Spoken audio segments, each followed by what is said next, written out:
Hi guys. Please close your eyes for a moment.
ठीक है, so we had begun with rural sociology.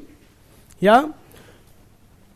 Tell me, brother in maroon collar t-shirt. Yes, you. Tell me, what was in a nutshell the colonial view of the Indian village?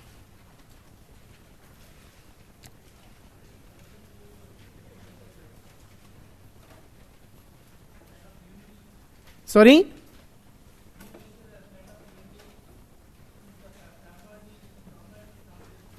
Camaraderie is not there. Commonality is? That doesn't really capture it. His neighbor? What is the colonial view of the Indian village? Absent. Brother? Sorry? Did not revise. Bitia? Villages were little republics, meaning they were autonomous, isolated, self-sufficient, kind of self-contained units or entities. ठीक है. And this view was challenged by scholars like M.N. Srinivas, A.M. Shah. What was their contention? They said that sir, Indian village has been in history, multiple villages has been integrated, not isolated. Correct. Villages have always been in contact with the other villages. Why? Because we have seen that markets like For weekly markets, land ownership pattern. land ownership, good. शादी ब्याह, हाँ वो तो बोल ही दिया मैंने. हाँ English बोल के क्या बता रहे हो. और बिटिया और इंटरनेशनल ट्रेड, पिलग्रिमेज. ठीक है, ऑल ऑफ दैट. ठीक है. When did village studies become very popular? 1950s or 60s or 70s or 40s? 50s. 1950s it was. Good. Why? Because during that time India just became independent and the government was planning some welfare schemes. So especially the rural, most of the population resided in the village. So that gave an insight on the rural social. Good. Okay, so that was the first decade after independence when the government had undertaken ambitious welfare measures, and since the bulk of the population was in rural areas, these village studies helped as or served as inputs in the planning process. Wonderful. Then, kya? What does Gupta ji say? Gupta ji on village studies. How many Guptas you know?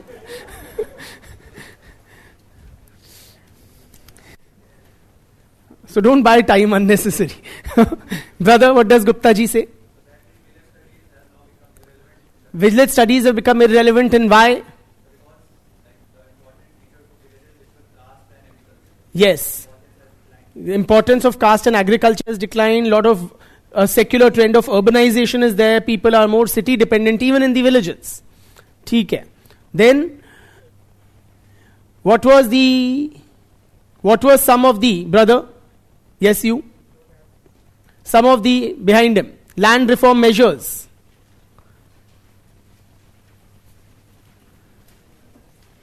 Come on, yeah, Bitya. Yes. Land reform measures. This is history. Yes. Abolition of intermediaries. Tenancy reforms. Land ceiling. Land redistribution. What, according to whom, were three different approaches to land reforms? Whom? P.C. Joshi. And what were those approaches? Gandhian, Marxist, socialist. ठीक है, या radical nationalist, but ठीक है. In essence, he's right. And which of these was violent? Marxist. Used by, manifested where? Naxal movement. ठीक है. What was the approach adopted by the Indian state? Radical nationalist approach, which envisages what? ये पता है तो ये तो okay. Not a good enough excuse, but what choice do we have? She's like, take the more standard one then. I was absent. Huh.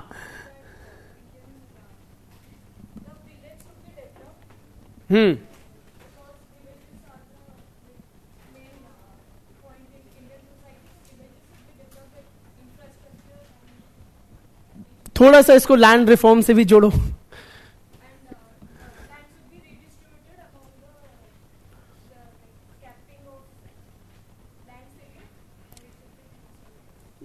Do better than that, Bitya. हाँ.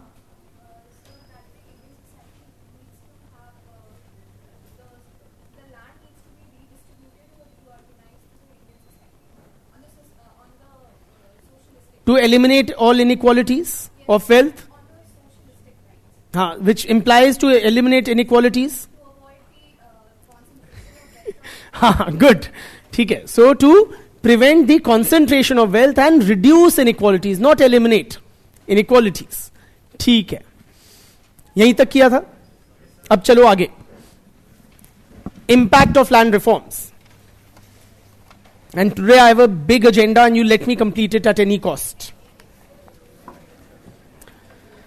Impact of land reforms.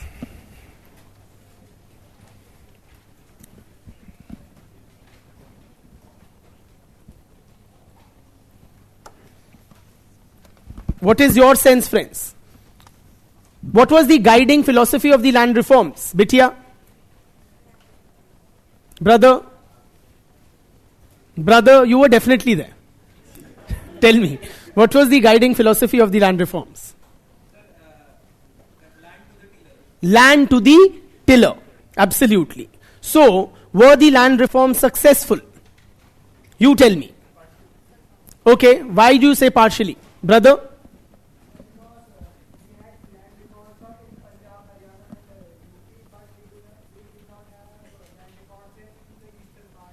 Okay.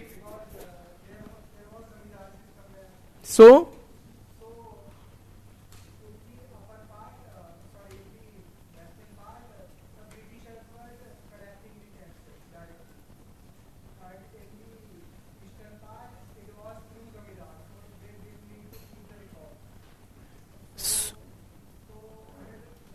तो जहां के records नहीं थे वहां पे हम implement ही नहीं कर पाए. Is what you are suggesting. Okay.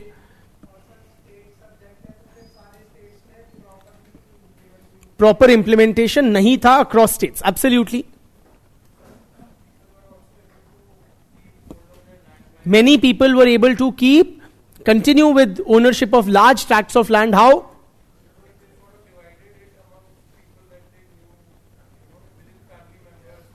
Dividing it within amongst the family members, या फिर बेनामी transfers के जरिए. You understand benami transfers? So basically, if I am a big landlord having say 100 acres of land, and you are my mundu serving my family for the last 10 generations, right? Then I would do what? I will tell you that mundu boy, यहाँ पे अंगूठा लगाओ, whatever, on blank sheets of paper, I'll get your signs. I will transfer the land in your name officially, but who will be the actual karta dharta or making decisions, etc. regarding that land?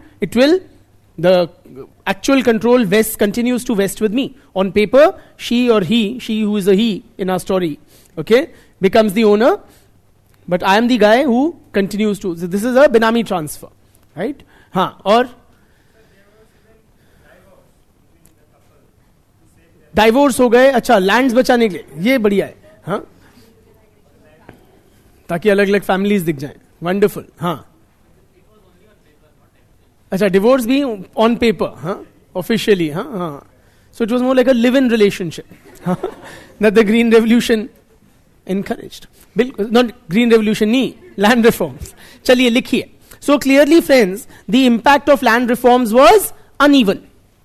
The land reforms were more successful in some parts of the country and less successful in others. Walter? Who? Do you know any Walter? Huh? Wahi, Fernandez.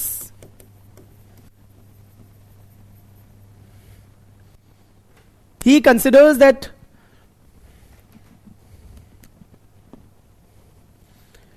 land reforms were implemented half-heartedly.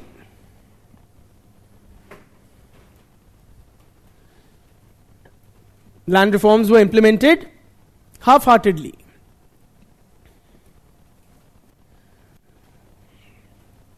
Because of which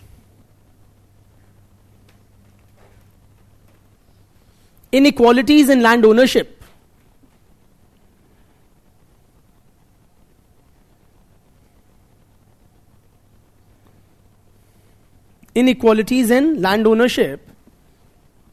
continued.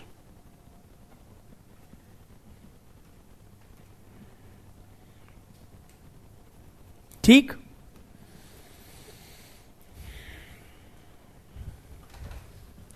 Rudolph and Rudolph,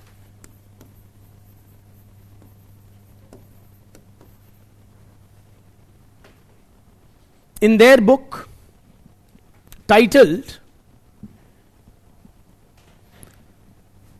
In Pursuit of Lakshmi,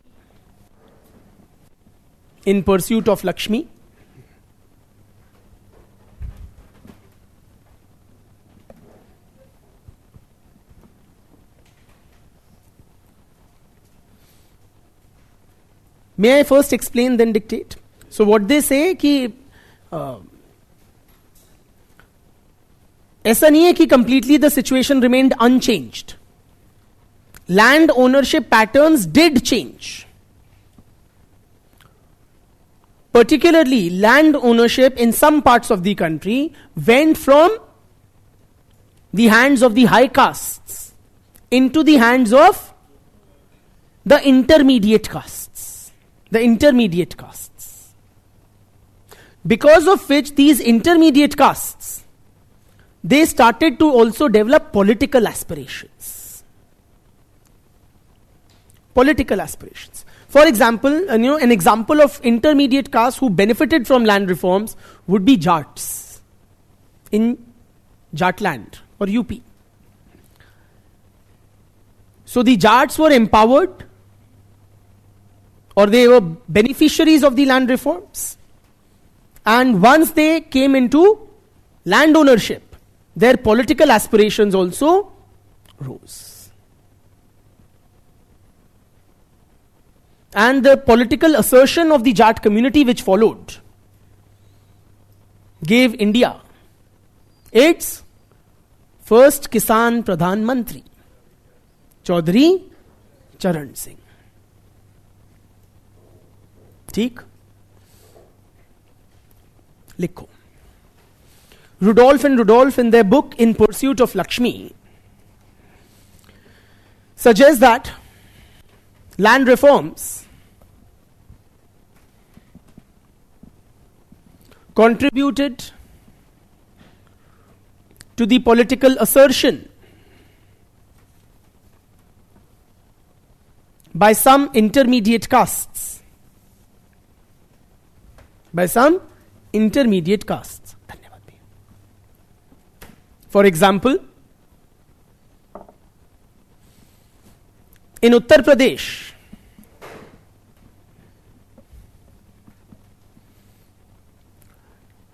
there was some transfer of land ownership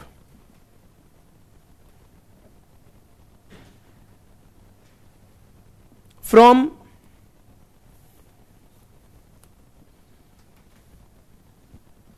the traditional high castes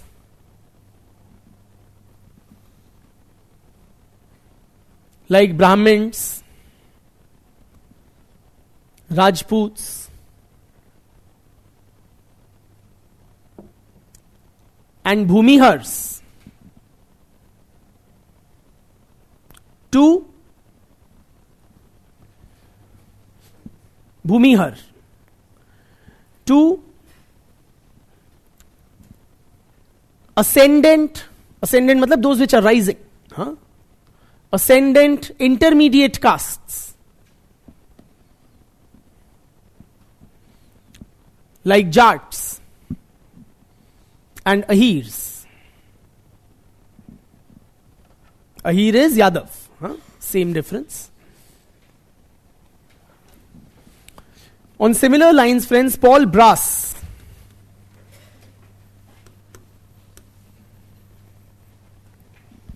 what he says, land reforms were implemented by who?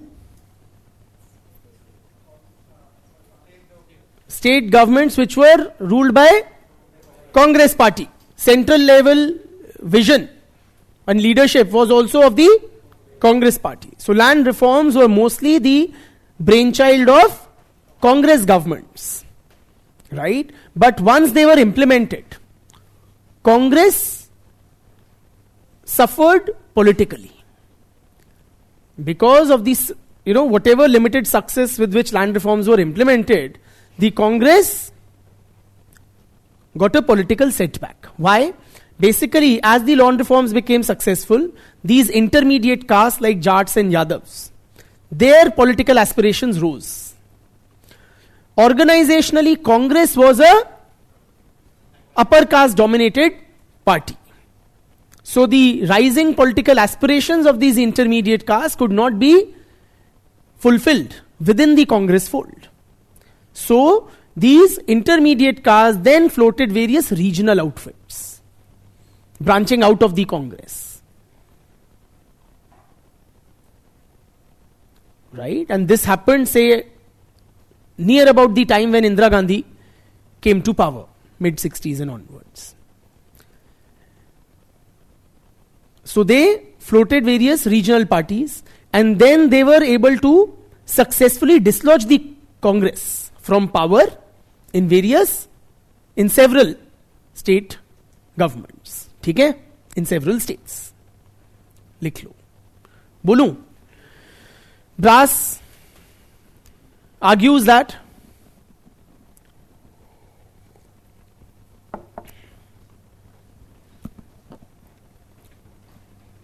the land reforms implemented by Congress governments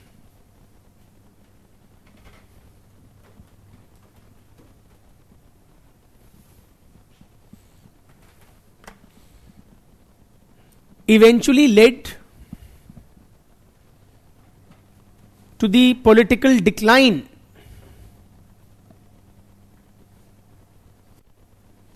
of the Congress party.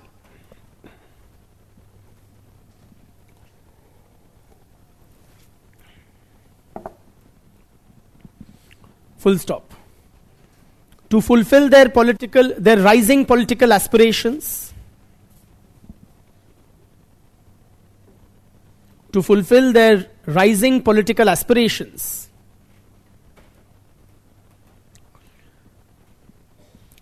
the intermediate castes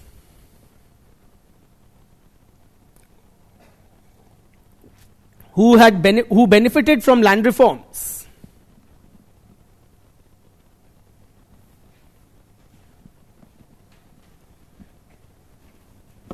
broke away from the Congress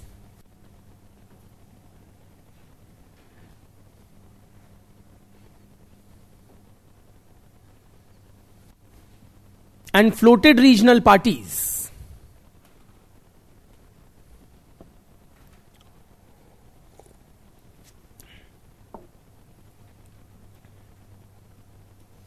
full stop. These parties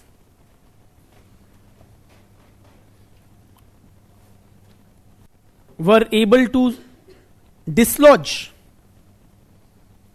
the Congress from power in many states.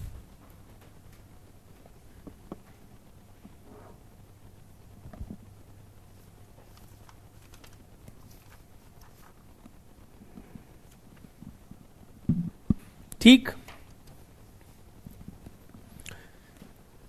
Doshi and Jain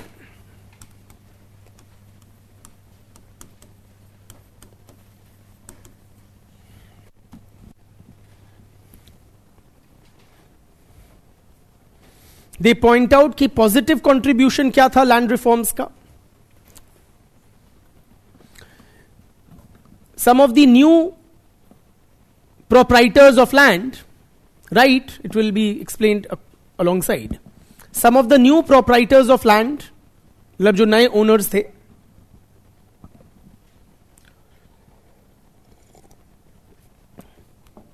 new proprietors of land took a lot of interest in land improvement,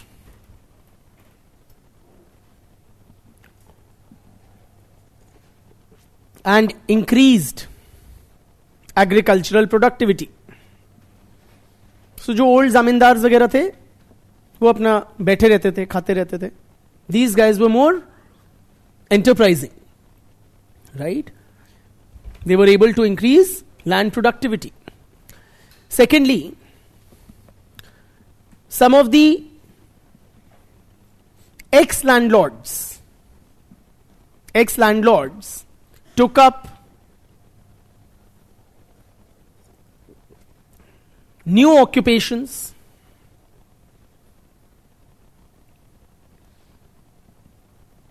and contributed to national development. क्या बन गए जमींदार के बच्चे? Doctors बन गए, civil servants बन गए, है ना. जमींदारी तो अब रही नहीं. धौंस कैसे जमाओगे? बाबू बन के जमाओगे. ठीक है. But he also highlights some of the failings of the land reforms, such as हुई मतलब दे, दोषी and Jain. Also highlight some failings. क्या? The rights of women cultivators to land ownership were largely ignored.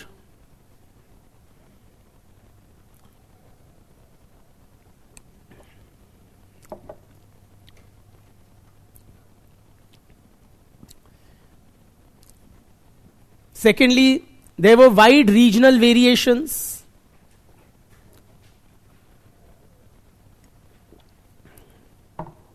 in the sense somewhere they were more successful, another place less. Thirdly, overall, friends, the objective of land to the tiller or to establish a socialistic pattern of society remained unmet. Overall, the objective of reducing inequalities or establishing a socialistic pattern of society remained unachieved due to lack of political will,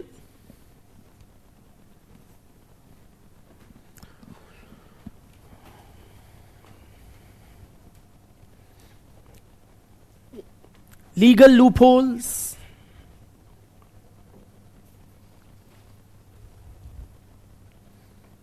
judicial delays,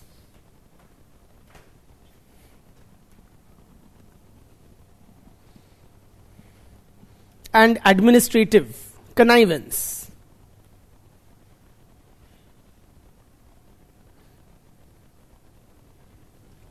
Administrative connivance.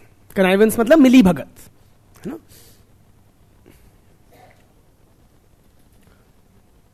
Administrative corruption. ठीक. For example, friends, there would be legal workarounds. I mean, certain ways in which you could sidestep the intent of the law. Or large landlords, big landlords, they were able to retain large land holdings. How? For example, in many parts of the country, the ceiling in the Land Ceiling Acts was very high, so as to be practically meaningless. Most landlords, big landlords, were able to retain. Ya fir there would be exceptions in the Land Ceiling Acts that you could retain a large land holding, say for industrial purposes. Are you with me? कई जगह escape कर दिया implementation of the law through benami transfers. और by showing कि self use के लिए चाहिए, उसका भी प्रोविजन था कई जगह कि खुद कर रहे हो तो ठीक है.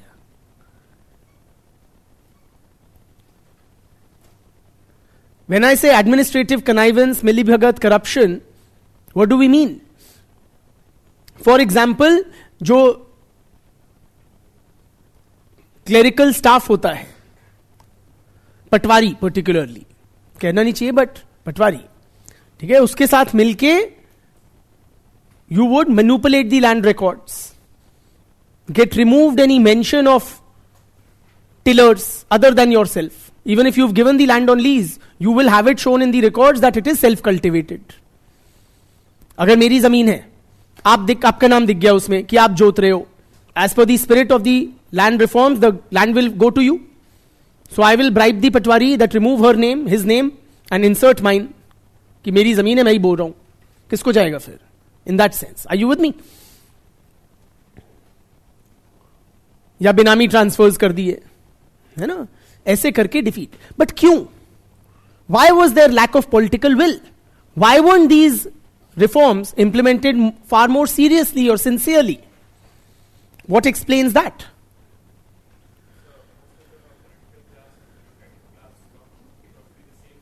Absolutely correct. Absolutely correct. That is the heart of the reason. It is because of this lack of political will can be understood if we analyze the class character of India's political and bureaucratic elites. They themselves belong to the landed classes. समझ रहे हैं? जो MLAs वगैरह होते थे, जो बाबू लोग होते थे, वो खुद ही इस क्लास को बिलोंग करते हैं, जिनके पास बड़ी बड़ी संपत्तियां थी, जमीनें थी. तो अगर वो सिंसियरली इंप्लीमेंट करते या लूपहोल्स नहीं छोड़ते तो उनकी खुद की जमीनें जाती. ठीक है? So that is about land reforms. Moving on.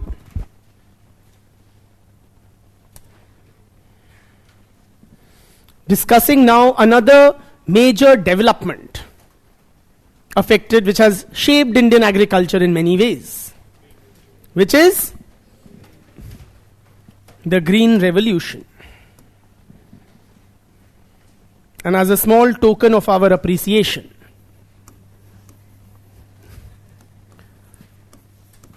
the Green Revolution.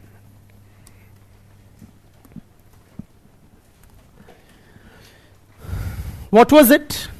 It's not a socio topic per se. We've all studied it. We are very well acquainted. क्या था, brother?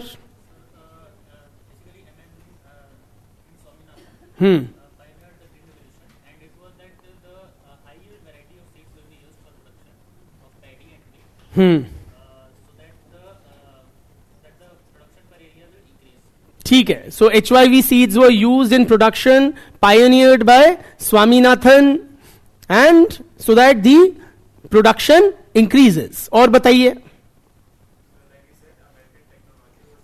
Very importantly, technology was Also, there was a lot of technological assistance from the West. Can you name the chief scientist? Norman Borlaug. Bilkul. है ना? Please appreciate, friends. So yes, this is what it was. It was I'll dictate also. It was a project of agricultural modernization. Okay? Primarily through the infusion of technology. In the process of agricultural production, what we sought to do was to insert, for lack of a better word, latest technologies such as HIV seeds, but not that alone. Also, increasing use of chemical fertilizers, insecticides, pesticides, credit facilities being made available, irrigation facilities, power pumps, threshers, tractors, है ना? ये सब चीजों का application in agriculture. ठीक? And one of the important dimensions of this agricultural modernization program that we undertook was that it was led by who? It was state-led. State-led matlab the government was at the forefront of these agricultural modernization efforts. Government was the key player. It was the government which would develop HIV varieties, popularize them, so many things. It was the government which would lay down irrigation networks or a network of banks and credit institutions, so many things. So the government was the key player. Please appreciate the context, friends. Now, it was at that time, okay, when we undertook the Harit Kranti or the Green Revolution.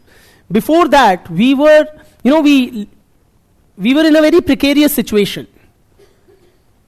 We were heavily dependent on the import of substandard grains from the US. PL 480. Are you with me? कहते हैं we had a ship to mouth existence. कि अगर ship land करेगा with American grains, then we will have something in our mouths, right? And this also significantly impinged on our national security, our sovereignty. Simply, if you are so dependent on another country to fulfill so fundamental a requirement as hunger, to deal with such basic a problem. So that country or supplier can literally arm twist you, determine national policy. Okay, so it had significant bearing on our sovereignty as a nation. So it was in this context that, and colloquially ऐसे कहते थे कि जो America में कुत्ते नहीं खाते वो भारत शिप किया जाता है और यहाँ पे इंसान खाते हैं.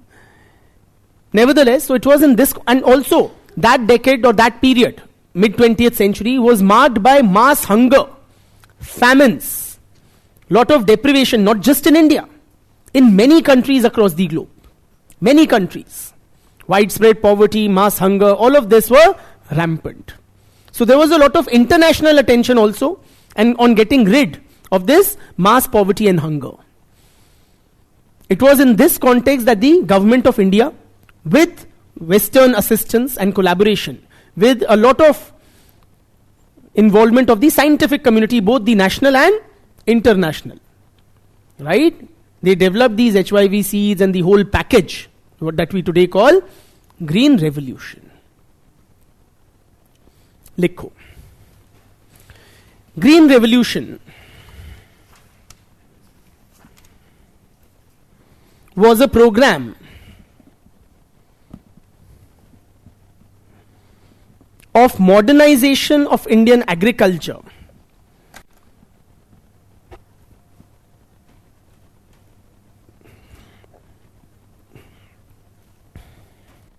state-led कर दो इसमें, state-led program, state-led program of modernization of Indian agriculture.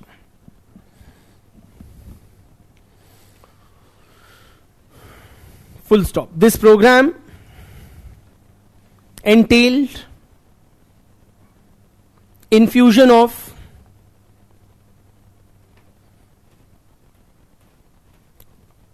modern technologies such as वही सब HYV seeds. For the uninitiated, HYV is high yielding varieties, just in case. HYV seeds, chemical fertilizers, insecticides, pesticides,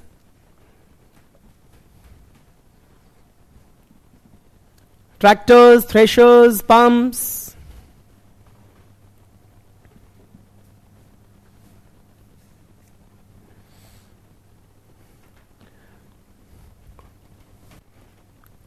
irrigation facilities,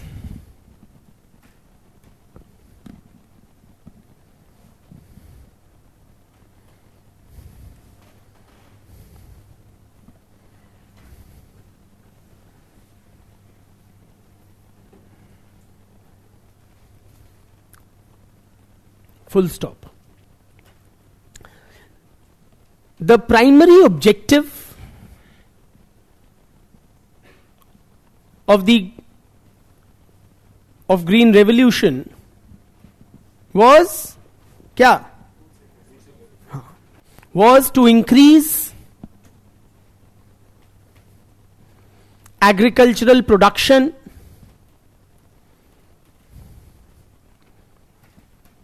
and productivity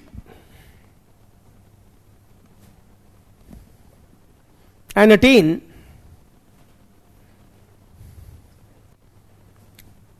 self-sufficiency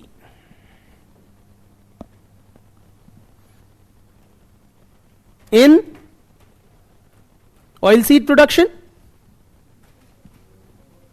in food grain production. Don't write oilseeds, I was just testing you. In food grain, self-sufficiency in food grain production. ठीक, ये हम करना चाहते थे. Give the heading impact of green revolution या उसके consequences.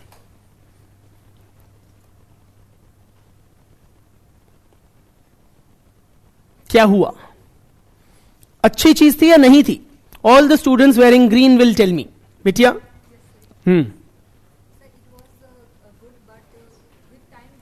Why was it good? But पे पहले आ जाते हो.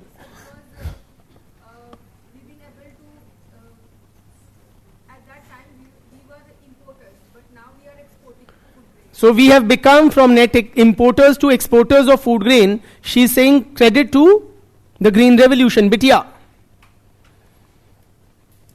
बेटे, ग्रीन रेवोल्यूशन से हमारे समाज पे क्या पॉजिटिव, या इकोनॉमी पे, पॉलिटी पे, समाज पे क्या पॉजिटिव इंपैक्ट रहा?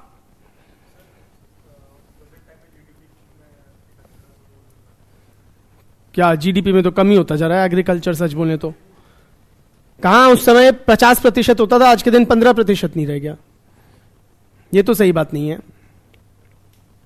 बिटिया, पॉजिटिव. हम हमेशा पहले तारीफ करेंगे फिर कहेंगे बट. हाँ, how?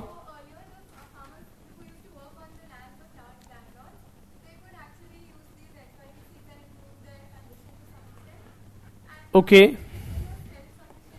Very importantly, we became self-sufficient. So, जो primary objective था of the green revolution, that was pretty much fulfilled. That too in a fairly short period of time. It didn't take forever.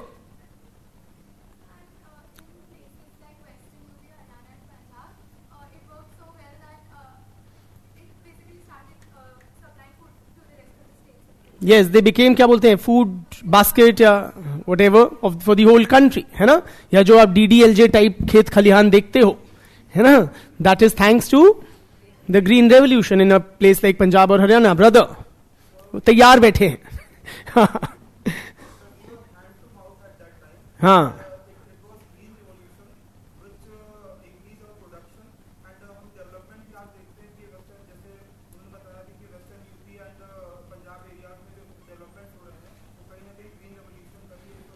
ठीक है, so it generated enough wealth that could be then put to other good uses. Brother? हाँ. Green pants? Yes. Don't do that, guys. Don't go looking around. Okay? Bitia? Yes.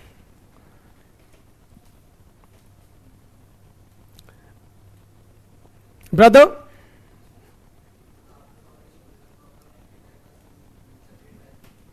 It helped, it generated wealth for sure.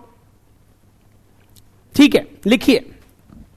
So clearly, friends, the primary objective of Green Revolution, no talking, which was to increase agricultural productivity and the total quantum of production, that was met.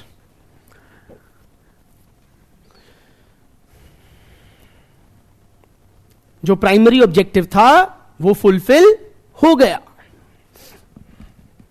Scholars like Dandekar and रथ, मेरे कहने से क्या होता है, Dandekar and Rath, point out that the Green Revolution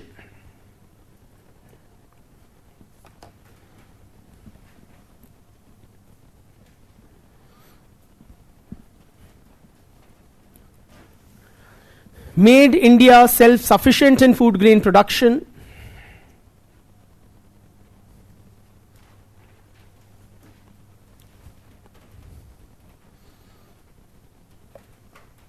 within a reasonable period of time.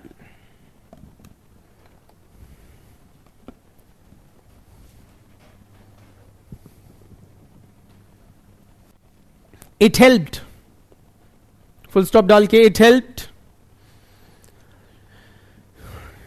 to a considerable degree in tackling rural poverty,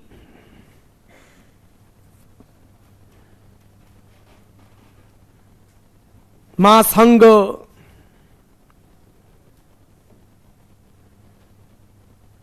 and regular famines.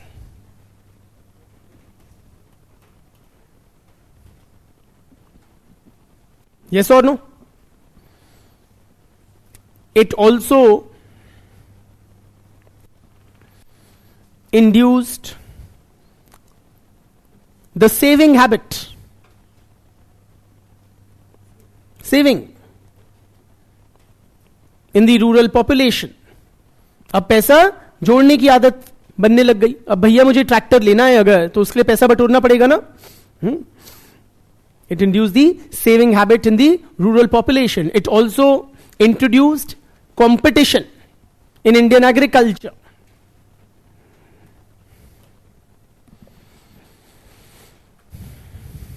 And gave a boost to rural entrepreneurship.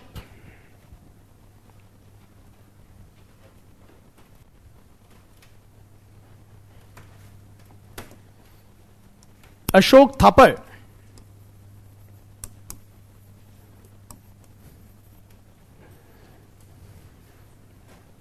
highlights that the Green Revolution contributed significantly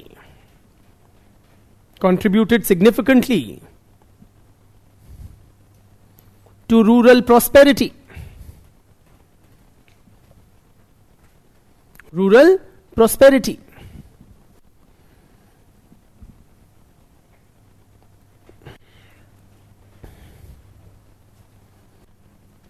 Full stop. It led to an expansion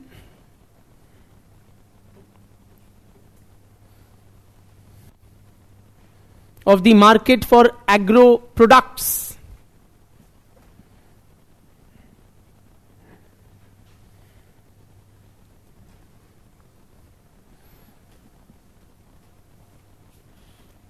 It also gave a boost to the consumer goods industry. Consumer goods क्यों, ये जो washing machine और इस type की जो चीजें होती हैं, इसको क्यों पुश मिला ग्रीन रेवोल्यूशन से? परचेजिंग पावर बढ़ गई, डिस्पोजेबल इनकम बढ़ गई गांव गांव में, तो अब लोग ये सब खरीदने लग गए. समझ रहे हैं आप? कंज्यूमर गुड्स को भी बढ़ावा मिला. It also played a role in stemming distress migration from rural areas to the urban slums.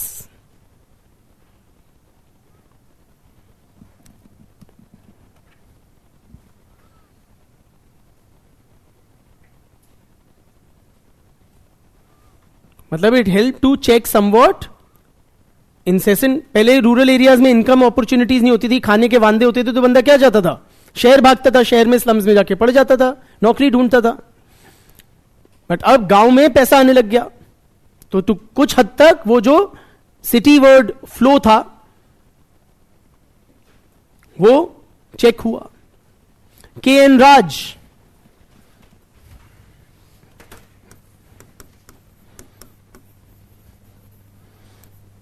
Raj you will definitely remember from DDLJ. Okay, we are talking about Green Revolution anyways. So K. N. Raj points out that the Green Revolution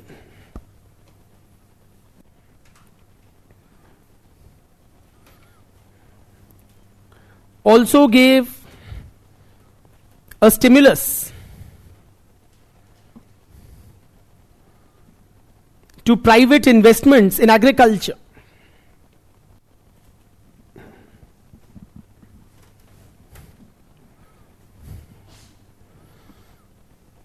Sticking with DDLJ, you can consider Babuji, who used to own large parcels of land, doing ow, right, in his kids. That Amrish Puri fellow. Care. It also had many spin-off benefits, या positive effects. Green Revolution, क्या? Transportation network strengthen हुआ. Rural roads बेहतर हुई. साफ बात है, अब गांव में माल जनरेट होने लग गया. That will need to be transported. Yes और no, whatever huge quantum of grains which are being produced.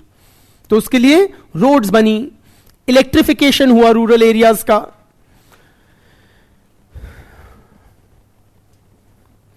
Agricultural research got promoted.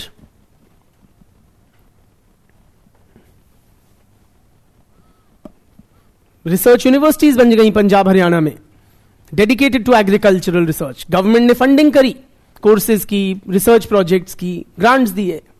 Yes और no? Network of credit institutions, rural credit institutions got established.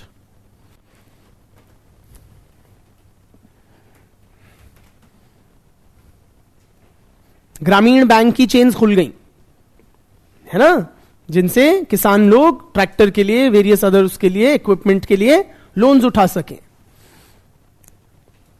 Thanks to what? The green revolution. But this is always a but.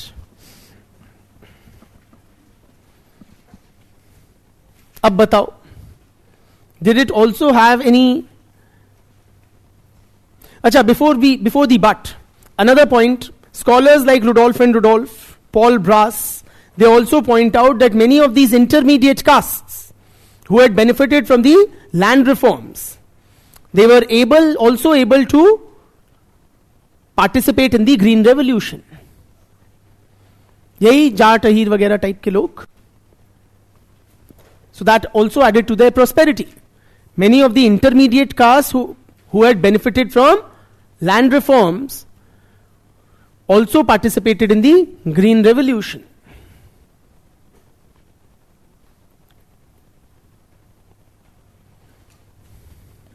और वो economically strengthen हो गए. फिर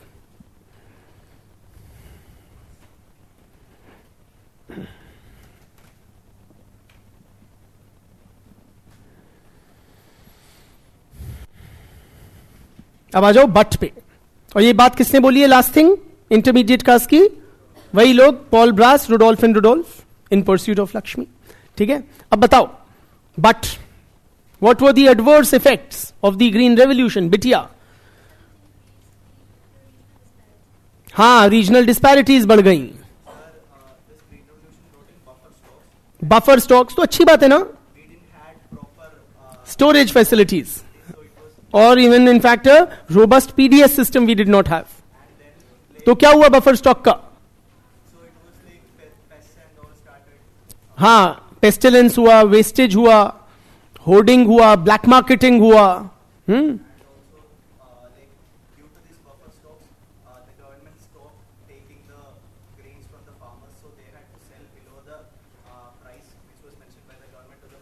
Wonderful. Brother? क्या था? Soil degradation and other adverse environmental impacts. Bitya, you had same? Groundwater depletion, absolutely. So green revolution mainly took place crops like rice and wheat. So Absolutely correct. It was focused on certain crops, most specifically wheat and rice. And this adversely affected the production of other crops, in kind of contrast.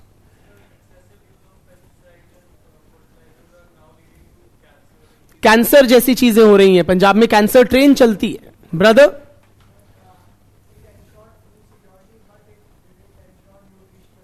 Did not ensure nutritional security. And why is that? हाँ, तो अब हम fortified rice वगैरह की बात करते हैं आज के जमाने में, है ना. But yes, nutritional security was ignored, while food security was adequately this thing.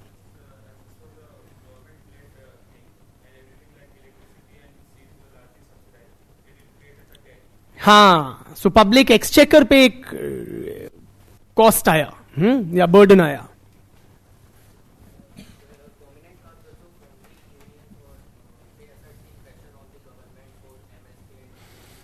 So it also led to the political empowerment assertion by the farmer community. Rural to rural migration, wonderful.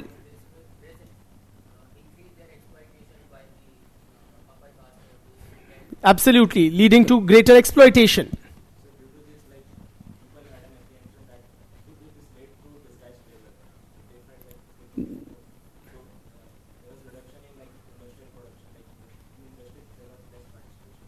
Okay, so labor got here engaged, so they were not as much available for industry. Bitya.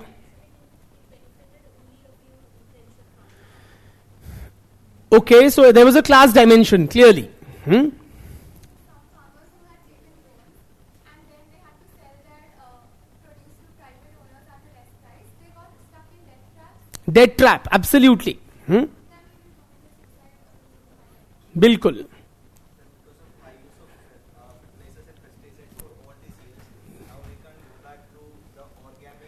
Yes, absolutely. So heavy use of fertilizers, etc. Thank you. हाँ, लिखिए. अब हम adverse effects पढ़ रहे हैं इसके. Frankel फ्रांसीन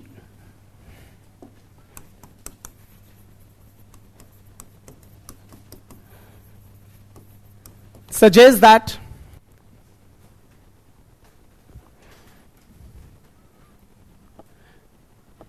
the Green Revolution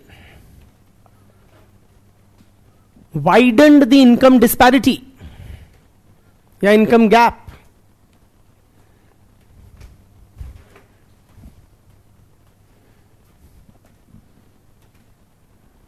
Between the big farmers and the small farmers.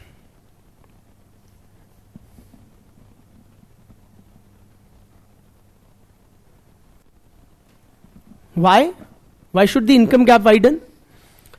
Because, please appreciate, the Green Revolution was capital intensive. Right? One reason, and who had better or more capital? The big farmers. They had more capital. So as a small farmer with a small land holding, limited means, I may not be able to afford these technologies for agricultural modernization. You, the big farmer, may be able to. So anyways, you were ahead of me. Now you will go even far ahead of me. More ahead of me. Yes or no? Because I have stagnated at my earlier level while you have galloped ahead. So income disparities increase hongi. Not just that. Also the big farmers were able to enjoy, say मैं small farmer, even if I am able to manage, some jugaad karke capital borrow from here or there, the local money lenders, some relatives, etc. Yet I will not be able to compete with you, the big farmer. Why? Because you enjoy economies of scale which I don't. Yes or no? Say you are a big farmer, I am a small farmer. You have 100 acres of land, I have 3 acres of land. We both purchase a tractor for 7-8 lakh rupees. You will use that 7-8 lakh rupee equipment over 100 acre piece of land, while I'll use it only for a 3 acre piece of land. So of course, right, your cost will be more spread out than mine. It will be costlier per unit, my produce. And likewise for everything. Right? So the big farmers enjoyed economies of scale. They also had better access to cheaper and institutionalized credit. बैंकों से किसको loan ज्यादा आसानी से मिलता है? गरीब आदमी को या अमीर आदमी को? पैराडॉक्सिकली को जिसके पास पैसा होता है उसको और आसानी से पैसा मिलता है. Yes or no? So while the small farmer, their credit needs were often met by or fulfilled by the local money lender who would charge high rates of interest. Are you with me? आपको पैसा सस्ता मिल गया क्योंकि आपके पास पैसा है. आपको economies of scale आपने एंजॉय करी क्योंकि आपके पास बड़ी जमीन का टुकड़ा है. So many benefits. So clearly the big farmers were able to benefit far more than the small farmers from the green revolution, thereby increasing income disparity between the two. ठीक.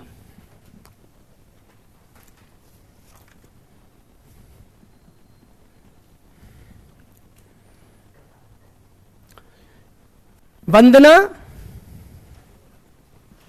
Yes? Anybody knows Vandana? Shiva, very good.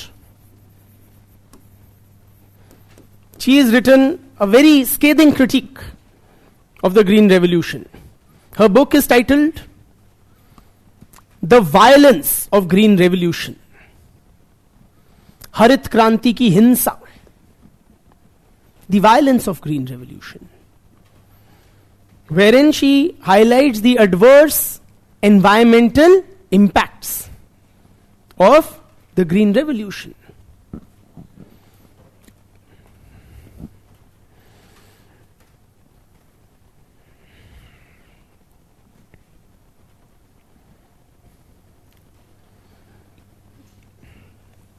Please appreciate, friends, traditional farming methods, they were eco-friendly. They were in sync with or harmony with nature. They would give enough time, say, to the earth to replenish its nutrients. Yes or no? You give enough time to the water table to recharge. But the Green Revolution, it introduced new farming methods which were environmentally unsustainable, which were not ecologically friendly. I repeat that the traditional farming methods were eco-friendly while the new farming methods introduced with the Green Revolution were not.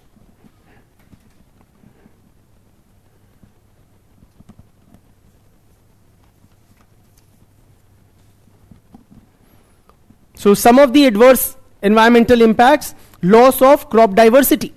Since the Green Revolution was focused on few crops, particularly wheat and rice, it led to loss of crop diversity.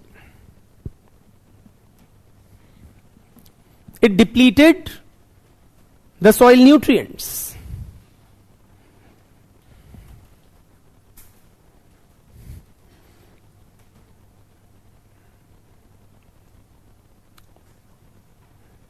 Due to excessive use of chemical fertilizers, pesticides, etc., chemicals entered the food chain,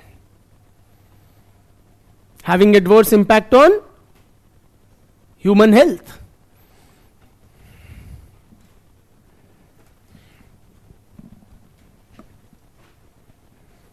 ठीक? So traditional wisdom, traditional farming methods were ignored. And blindly these modern scientific methods, which are environmentally unsustainable, they were adopted. Sacha Singh Gill.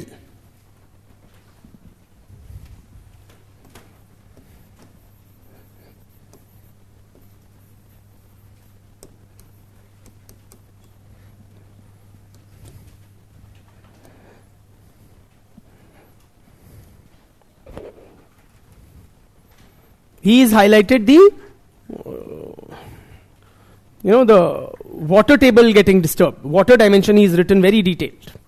He says the entire northwest India, Rajasthan, Haryana, Punjab, okay, they were already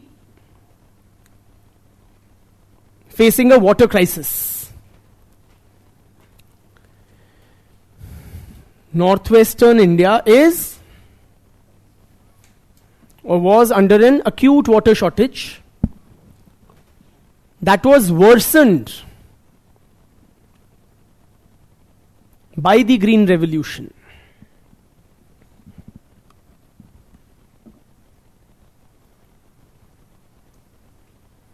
I repeat, the acute water shortage afflicting Northwest India was worsened or intensified due to the Green Revolution. Why? Please appreciate, पहली बात, about 80%, 80, of the water demand in this region is for agriculture.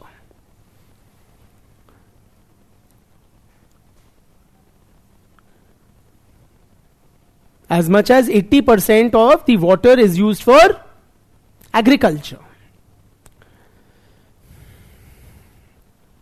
Now with Green Revolution, cropping intensity also increased. तो जहां पे पहले साल में एक crop लगता था, अब 2 या 3 लग रहे हैं.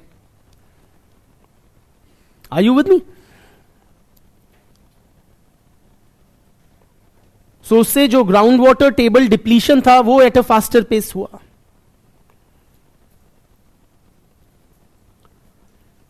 रिचार्ज करने का टाइम नहीं मिला नेचर को.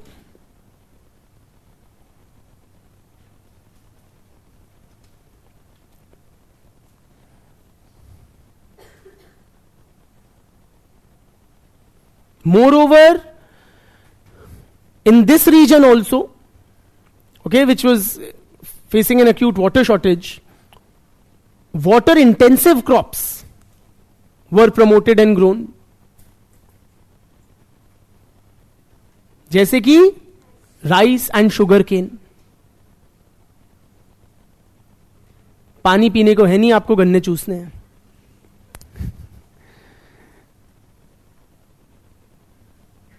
ठीक?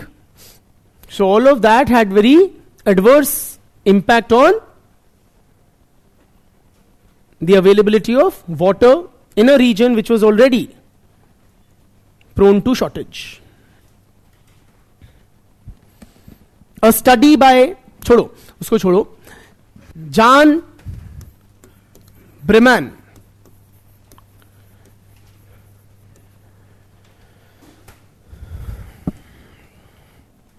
he has given this concept of footloose labor. Very famous boy. Concept.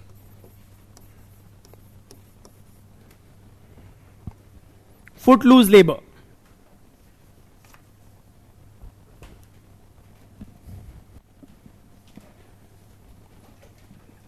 What does this term seem to suggest? Footloose labor. What does it indicate?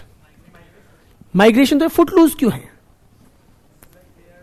Migrant labour क्यों नहीं है? ये फुटलूज का क्या अर्थ हुआ? माइग्रेंट लेबर तो है, कॉमन होता है, labour migrates from one this thing. What is footloose? हां, कहीं इनके पांव टिकते नहीं हैं, इसलिए फुटलूज. समझ रहे हैं? In other words, they are continuously moving from one place to another in search of livelihood. In that sense they are Footloose.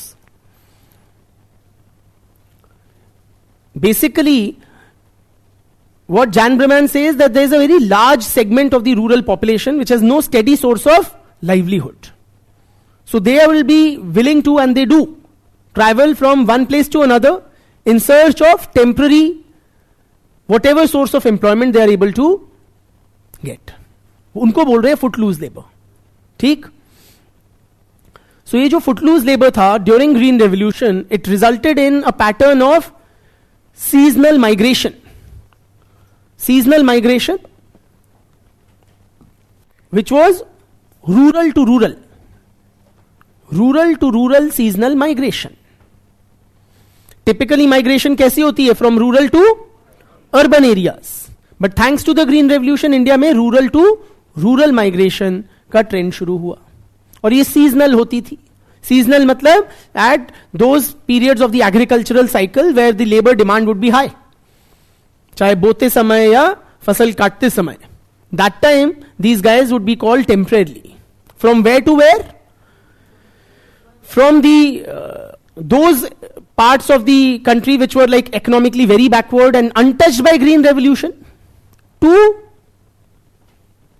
those pockets which were prospering due to the Green Revolution. Simply from the hinterland of a Bihar or eastern UP to the Khet Khalihan of Punjab, Haryana या western UP. Are you with me? So these footloose labor, मैं dictate हूं? नहीं? लिख लिया? चलो लिख लिया, mostly ने लिख लिया, तो नहीं डिक्टेट कर रहा. Also this footloose labor, friends, was more prone to exploitation.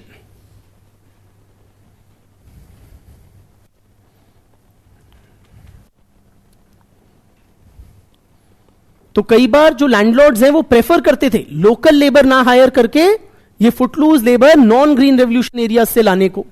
क्यों? मुझे तो सस्ता नहीं पड़ेगा, मैं लोकल लेबर उठाऊंगा तो. अगर मैं पंजाबी फार्मर हूं, इफ आई हायर, क्या नाम है तुम्हारा, labour, agricultural labour from the near by villages, shouldn't it be cheaper for me than if I call labor from far off Bihar? हाँ, absolutely. So please appreciate when why these footloose labor were preferred, because they were more susceptible to exploitation. They were completely at the mercy, literally, of the labor contractors and the landlords. They were completely cut off from their native society. तब तो ये mobile phone वगैरह भी नहीं होते थे. तो आप किसी लेबर कॉन्ट्रैक्टर के भरोसे बिहार के गांव से पंजाब या हरियाणा चले गए all the way. Are you with me? So they would often be paid peanuts, कि जो दिया चलो कर लिया. कई बार सिर्फ खाना ही दे देते कि जी तो रहे, सैलरी क्यों चाहिए या दिहाड़ी क्यों चाहिए. Are you with me? In contrast, if you employ local labor, if you are a Punjabi farmer and you employ Punjabi labor, and if you try to, offer him anything less than what was agreed upon, वो तो पूरा पिंड लेके चढ़ जाएगा कि मेरे अधिकार का, मेरे हक का निकालो बकाया. Are you with me? Because they have that community support. Local farmers would always enjoy community support, which the footloose labor were without. Simple बात है. ऑल्सो ग्रीन रेवोल्यूशन तब नया नया शुरू हुआ था, जब शुरू हुआ था. So point is, for the first time modern technology, machinery was being employed in agriculture. तो उससे क्या हुआ? एक्सीडेंट्स होते थे, leading to loss of life and limb. Are you with me? जैसे इंडस्ट्रियल एक्सीडेंट्स होते हैं, उसी तरह एग्रीकल्चरल मशीनरी से, ट्रैक्टर में, थ्रेशर में कहीं हाथ आ गया, कहीं पांव आ गया, जान चली गई. किसके? फुटलूज लेबर के.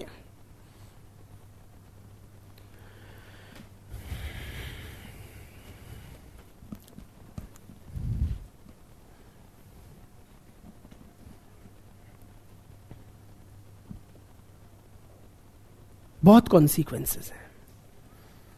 ठीक है. So green revolution was not just about, or its sole consequence was not attaining self-sufficiency. in food grain. That was, of course, an important achievement of the Green Revolution. But its impact was far wider than merely economic. Ashish, do you know Ashish? Bose, very good. Proud of you. Ashish Bose is a leading brother. He's a leading, how do you know him? He's a leading demographer. Absolutely.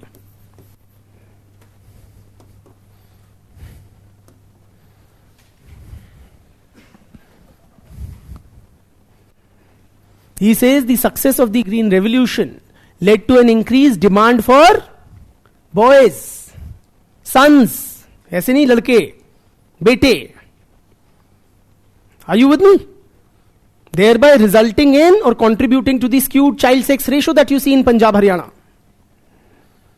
भैया अब मेरे पास धन दौलत संपत्ति आ गई, मेरी जमीन जो पहले कौड़ियों की होती थी आज के दिन करोड़ों की हो गई, तो क्या ऐसे ही छोड़ जाऊंगा या दामाद को देके जाऊंगा? कितना हर्ट करेगा? तो मुझे क्या चाहिए? बेटा चाहिए, चाहिए ही चाहिए. Are you with me? That the Green Revolution resulted in an increased preference for sons.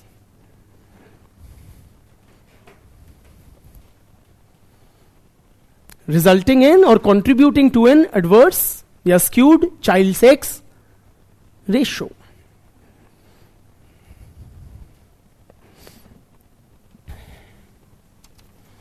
So, chahe gender imbalance, so many things can be attributed or traced to the Green Revolution. Bhatere, and of course this is not an exhaustive, because we can go on and on, but we need to draw a line somewhere. So people have also traced or attributed the drug problem in Punjab to the Green Revolution. The cancer prevalence, Green Revolution. Even the Khalistan demand, partly to the Green Revolution. Aspirations और चौड़ बढ़ती गई, culminating in the demand for a separate statehood, या फिर separate country, not state, या फिर ये जो Telangana demand देखी आपने, it led to regional imbalances, the Green Revolution. तो सीम आंध्रा या कोस्टल आंध्रा रीजन में prosperity हो गई, while the other part remained less benefiting from Green Revolution. So एक sense of relative deprivation कितना ही हम कर सकते हैं, ठीक है? बट चलते हैं जीवन में आगे.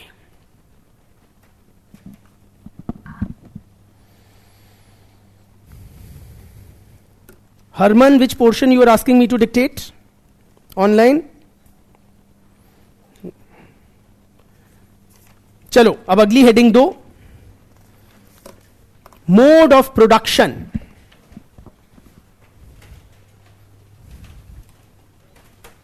In Indian agriculture. Mode of production.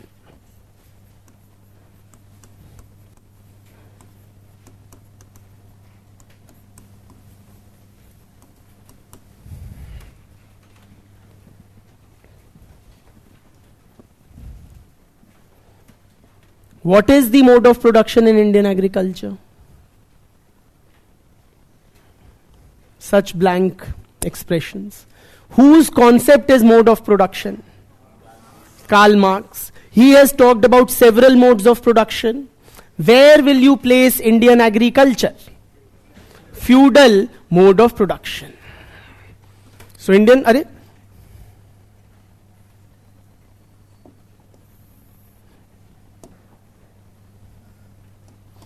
So Indian agriculture में कौन सा मोड ऑफ प्रोडक्शन है? We are beginning with our understanding of feudal mode of production.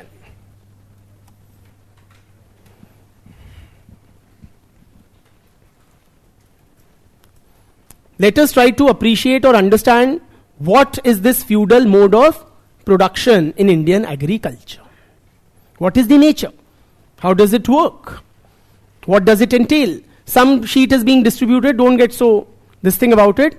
When we have to use it, I'll tell you. Okay? And don't start reading it right now. When we have to, we'll do it towards the end of the lecture. Khair. When we say we have feudal mode of production in Indian agriculture, what does it mean? What are its features? As follows. You can divide your paper into such portions. Okay, this will be the kind of criteria. This will be feudal, and this is suspense for later. So, what is the main input in the production process? What is the main input? It is land.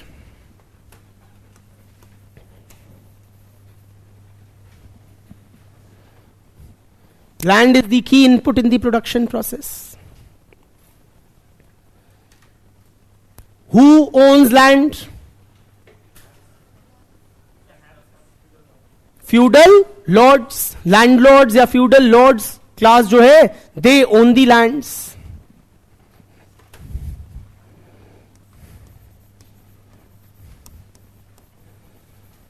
And how do they come into the ownership of lands? How do they become owners? Hereditary. So it is primarily through the mechanism of inheritance.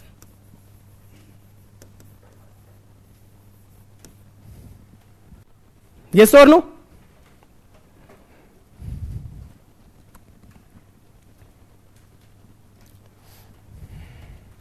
What are the other inputs in production? खेती बाड़ी करने के लिए और क्या चाहिए? Apart from this input, other inputs are labor or seeds, water, manure, इस type की चीजें चाहिए. Where do you procure them from? अरे भैया, nature. These are obtained from nature. Yes or no? Seeds कहां से आएंगे? जो मेरी फसल है, जो उसमें से गिरेंगे बीज, उससे अगली फसल उगेगी. वाटर कहां से आएगा? मेघा रे मेघा. मेन्योर कहां से आएगा? गौ माता कर्म करेंगी, उससे हमारे खेत, गौ का गोबर मेन्योर का काम करेगा. Yes or no? Also, I want you to appreciate, friends, what about the output? What is the primary purpose, or what do we do? Why do we undertake production? Feudal mode में for consumption, self-consumption, for sustenance. So the serfs or the, क्या नाम है तुम्हारा, जो गरीब गांव वाले हो आप लोग, the tenants. Okay? It is meant for primarily self-consumption. By the family of the tenant, of the lord, and जो भी बचेगा वो स्टोर हो जाएगा.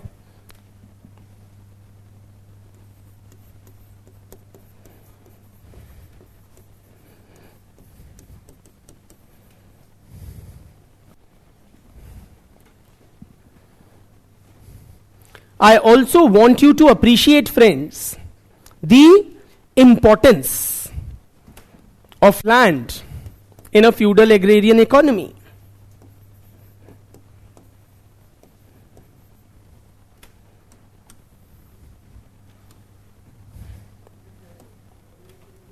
The importance of land in a feudal agrarian economy. Please keep passing on. भैया जल्दी कर दीजिए, बातें मत कीजिए please. What is the importance of land in a feudal agrarian economy? Let us try to appreciate. Land, of course, friends, is the primary or the main input in the production process. But it is far more than merely a key input in the, or its importance is far more than merely economic. Land in a feudal agrarian society, friends, is very importantly what? A symbol of social status. people have a very strong sense of attachment. Yes or no? To land.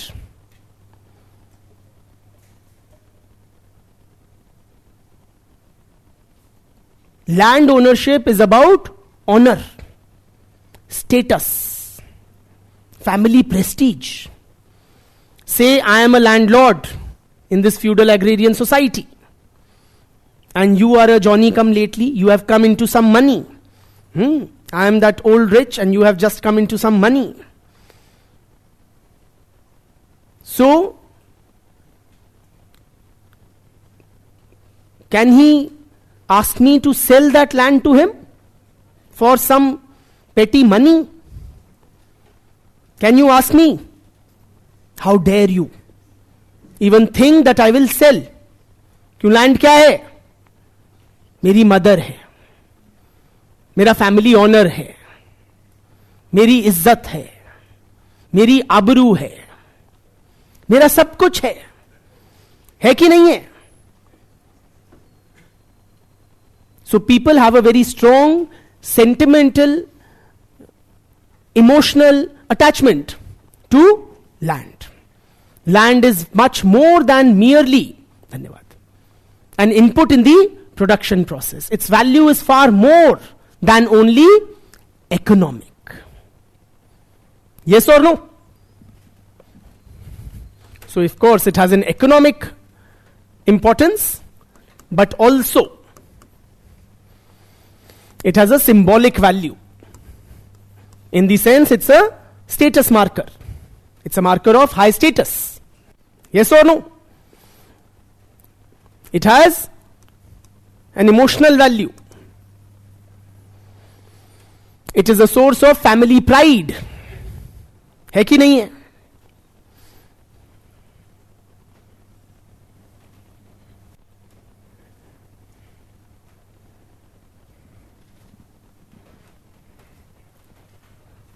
Nextly, I want you to appreciate, friends, in this feudal mode of production in Indian agriculture,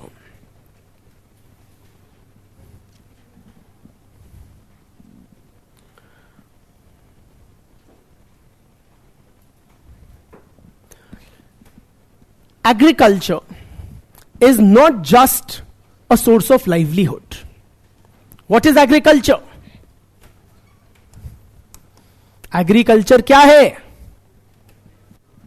हाँ, it's a way of life.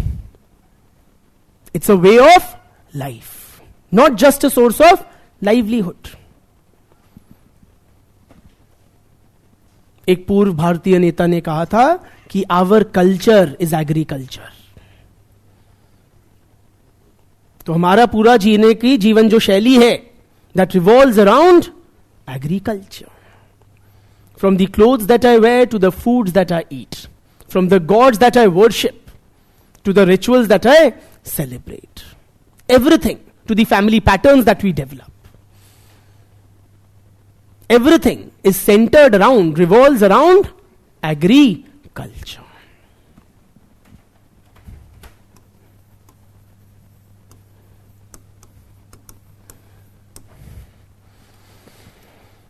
I want you to appreciate the nature of relationship.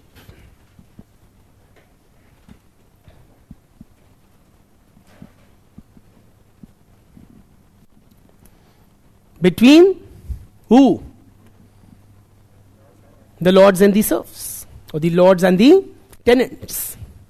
कैसा रिश्ता है जमीन जोतने वाले का और जमींदार का? Is it a relationship between equals? Clearly not. It is clearly a hierarchical relationship, wherein the status of the landlord is high, far higher. हल्का सा ऊपर नहीं हूं मैं आपके. एक अनब्रिजेबल गैप है लैंडलॉर्ड के स्टेटस में और गरीब गांव वालों के हैसियत में. ठीक? The landlords enjoy a very high status in rural society.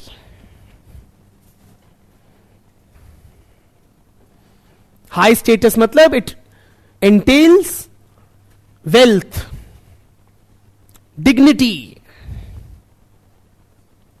Yes or no? Patronage, power, सब कुछ. क्या है हम? सिर्फ जमीन के मालिक हैं क्या? हम आपके माई बाप हैं. Are you with me? करता धरता हैं. हम आपके सब कुछ हैं. Right? The tenants, their obligations to the landlord, is it confined to, what do you call, tilling the land and giving him his share, or does it entail more? क्या more? हाँ, तो मेरे घर में बिटिया की शादी है, कौन करेगा? द गरीब गांव वाले. Right? So the miscellaneous activities, customary roles, all of them will also be performed by these tenants. Not just it's not confined to tilling the land. The role of the tenant is not confined to merely tilling the land and sharing the produce. He also has customary obligations towards the landlord. Miscellaneous tasks. Running around. कौन करेगा? Tenants. The landlord-tenant या serf relationship sometimes also assumed exploitative forms.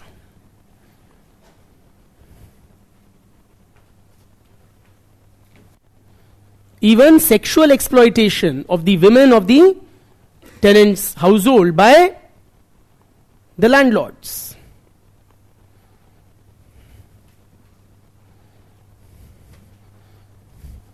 जमींदार शोषण करने की भी स्थिति में थे.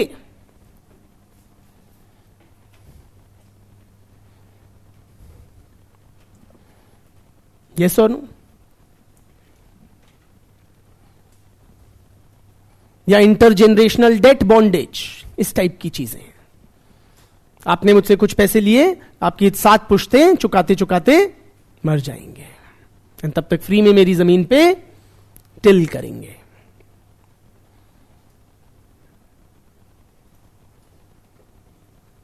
Have you guys seen, all of you, like those Amjad Khan movies? Where Amjad Khan is this big, fat, blood-sucking landlord. And he has a lot of Garib Gaon wale. And the Garib Gaon wale, when their daughter is growing up, and if Amjad Khan sees them, he says कि पुष्पा बड़ी हो गई है, उसको हवेली पे भेज देना. Right? And the Garib Gaon wale, they are like very fearful that Amjad Khan should not see Pushpa. Right? Because you are not which is his daughter who is like, growing up. Because then you are not in a position to this thing. Say no to the landlord and you lose family honor if he encroaches upon Pushpa. Right? Okay. So this is the nature of the feudal mode of production in Indian agriculture. ठीक? How many of you friends, tell me, come or are associated with agriculture? Have any lands, you own lands, maybe if not till them yourselves, in any which way, जिनकी भी गांव से रिश्ता है, बताइए. Is it how it is in the villages? क्या ऐसा ही स्थिति है क्या जो हमने अभी बोला है? Or is it any different than this? Share your experiences. How is it in your village, wherever you are from? Brother, in our village in Jharkhand. हाँ, you are what? Zamindar? Zamindar, हाँ? हाँ, exploitative zamindars, tell me. Benign zamindars. Sorry? At the time of marriage, land ownership comes into play. Okay, that would even happen in a place like Delhi or Bombay, by the way. But Khair, tell me about the agricultural arrangements, so the social relations when it comes to agriculture. Do you till the land? Do you get it tilled? How does it work?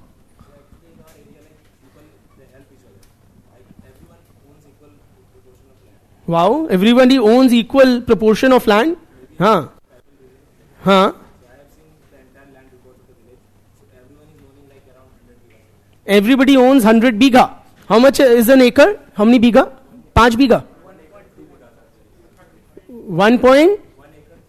1 acre is 3 bigha. Okay. हाँ हाँ धन्यवाद.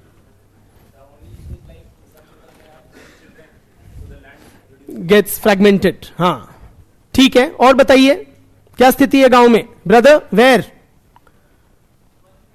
मध्य Pradesh.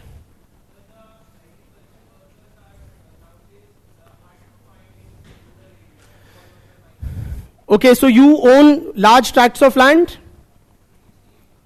Okay, great. Congrats. Huh? 60 acres of land you own. So how do you have you given it on lease? Are you operating it yourself?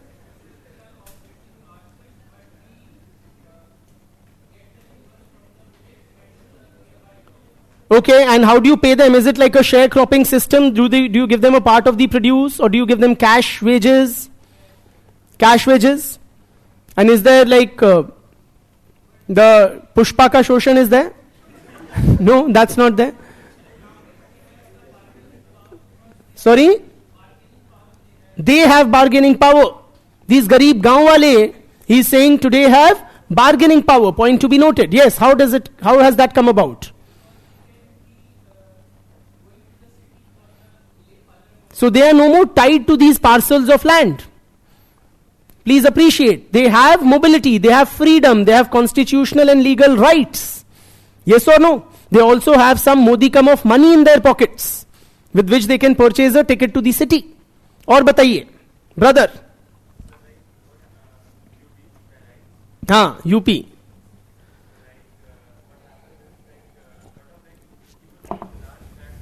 Yes. You are who? Large tract land owner? Medium, okay.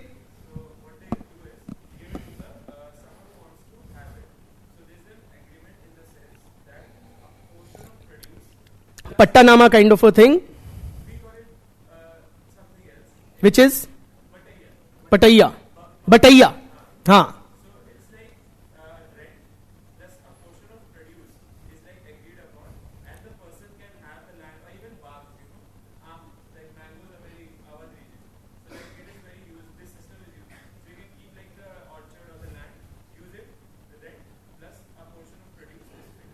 अच्छा, rent plus a portion of the produce. हाँ, brother.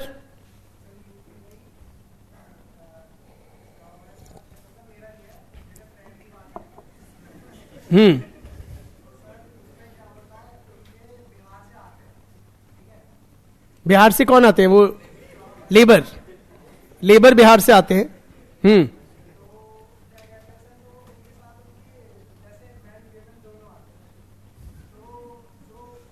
Pushpa is happening there. Huh? Sexual exploitation of footloose women labor from Bihar, and where is he? In UP, in western UP. That's happening. Yes. So point is, friends, please appreciate, Indian agriculture no more is confined to, or can be, this is an oversimplification. The portrayal, the image of Indian agriculture that we have developed, it is a gross oversimplification. At present, or as we speak, Indian agriculture is in a state of flux. It's changing. Everywhere you will not find these types of features. In many parts of the country, it is rapidly changing into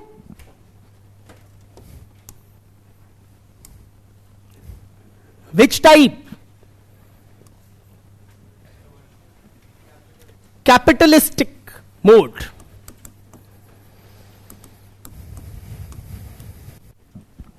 So from feudal mode to capitalist mode, this transformation is taking place in Indian agriculture.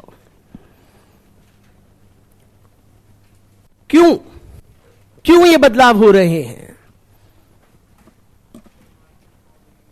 Market economy की वजह से, जजमानी के death की वजह से, various such reasons. Please लिखिए. Scholars like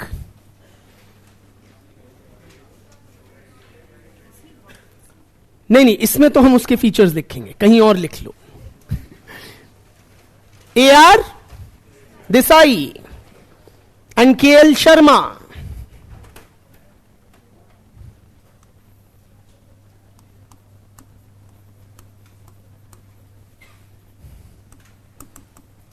Consider that Indian agriculture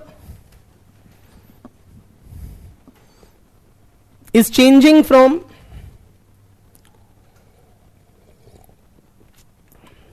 feudal mode to capitalist mode.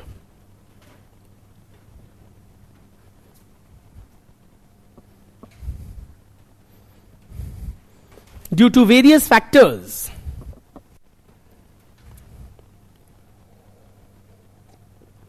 Such as land reforms,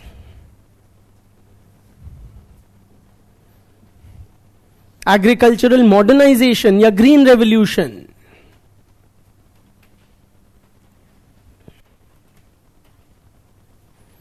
decline of Jajmani system,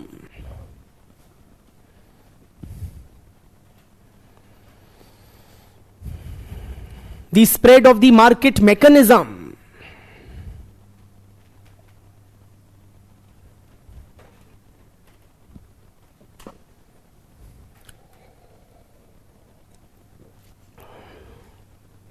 linkages with the city, between rural areas and villages and cities,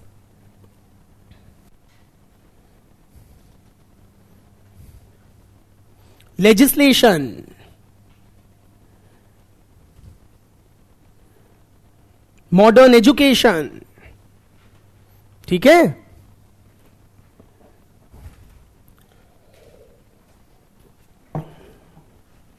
तो इन सबसे increasingly Indian agriculture कैसा होता जा रहा है? Capitalist type. And when we say capitalist type, what do we mean? Let us try to appreciate. What is the main input in the production process? Capital.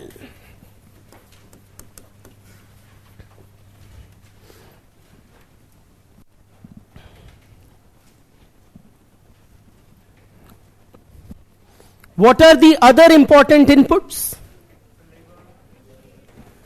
Labor or HYV seeds, fertilizers, land also of course, insecticides, threshers, tractors, pumps,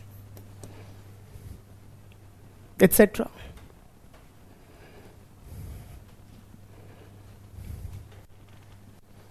And where are they procured from? क्या खेत में उगते हैं? From the market.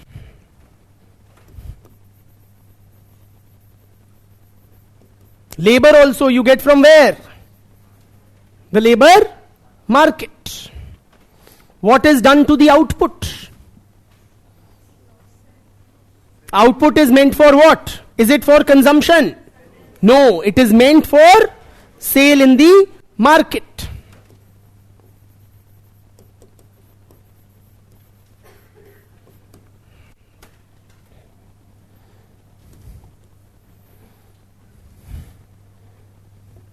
What is the importance of land in this capitalist mode of production?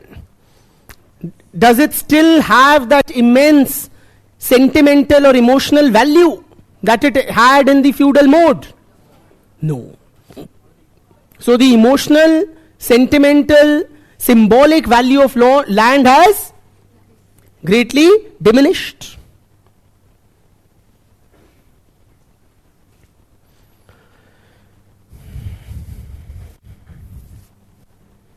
Land is now treated like any other input in the production process, as one of the inputs in the production process.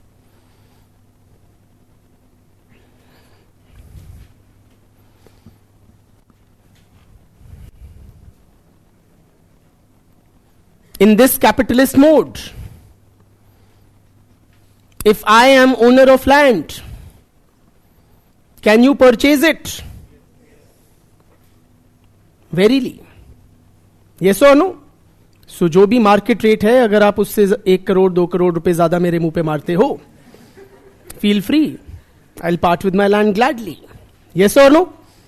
In other words, land has become a marketable commodity. It can be bought and sold in the market. Land is a marketable commodity.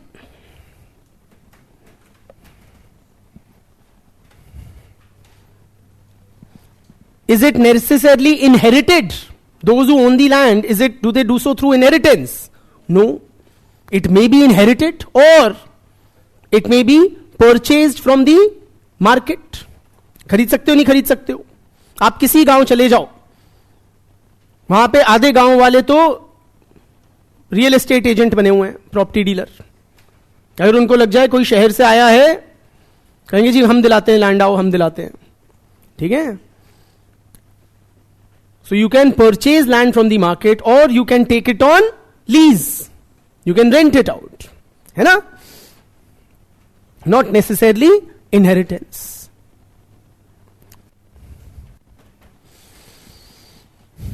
अरे,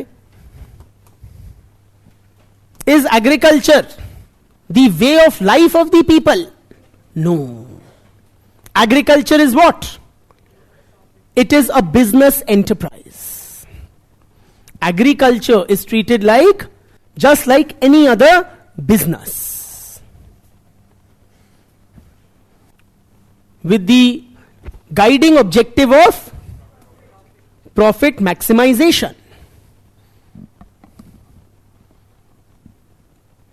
So if kalko, if I feel that I am not making enough money from agriculture, can I give it up or switch to another business activity? Verily, surely I can. In fact, if you go from here to a lot of agriculturists, what they have done, they have converted their khet khalihan to engineering and MBA colleges. क्यों? उसमें देखा better return है. There was a boom in MBA, whatever, college industry, if I may call it that, in 1990s. A lot of engineering and MBA colleges opened up. यहाँ से आप मेरठ की तरफ जाओ, गाजियाबाद वगैरह साइड, पूरे वो मेन रोड से लगते हुए सब इंजीनियरिंग, और सबके मालिक अनपढ़.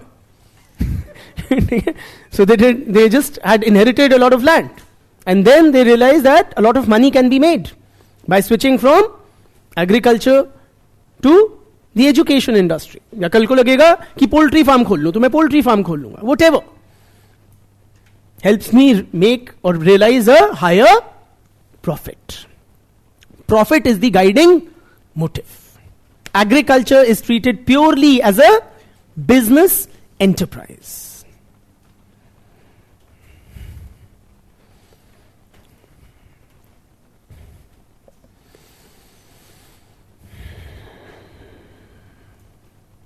What is the nature of relations between, say, you are a landlord and I am the tenant entrepreneur?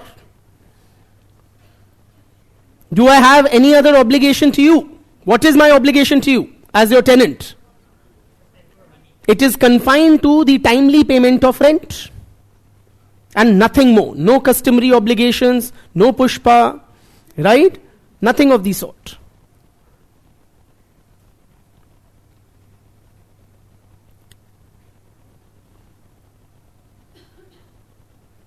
The tenant's obligation to the landlord is confined to the timely payment of rent.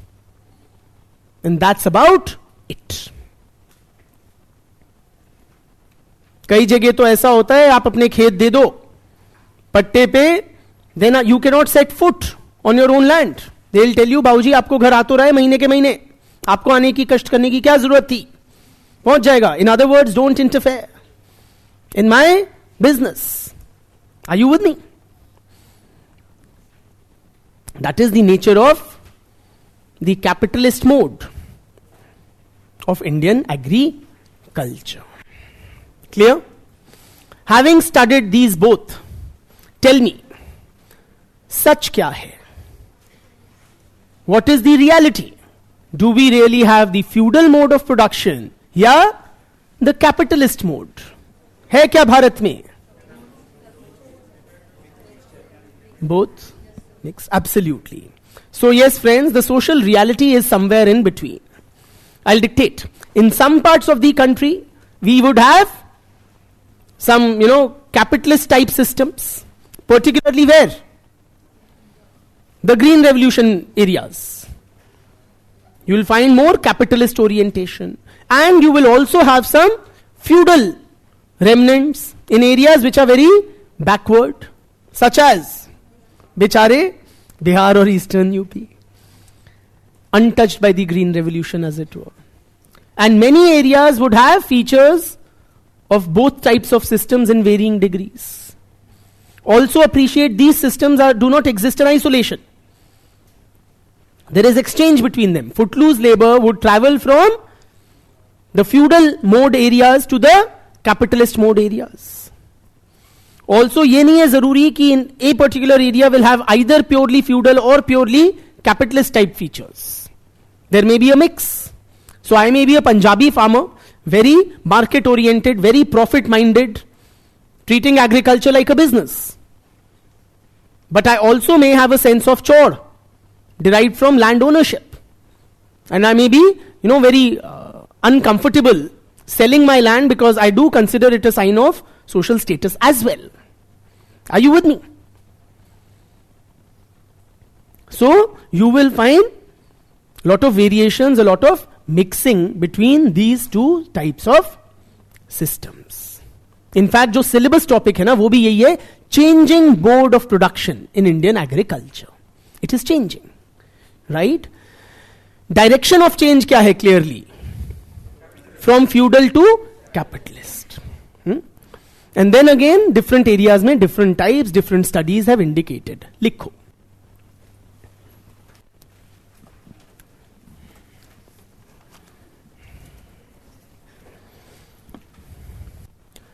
In several parts of the country,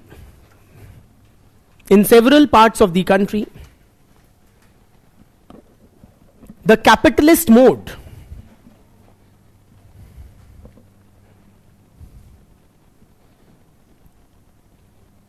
is fast replacing the feudal mode of production.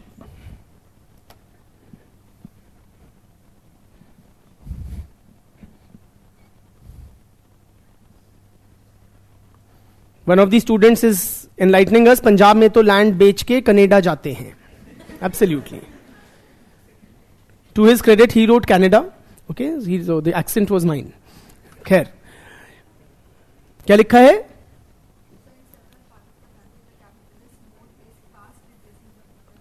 Full stop. The feudal mode, in its purest form,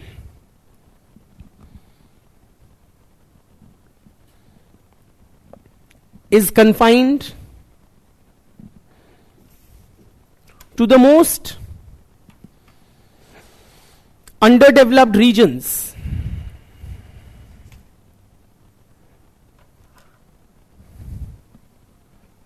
such as Eastern UP and Bihar.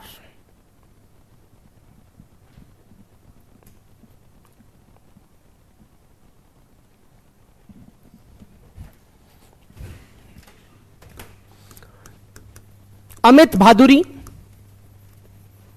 in his study of West Bengal,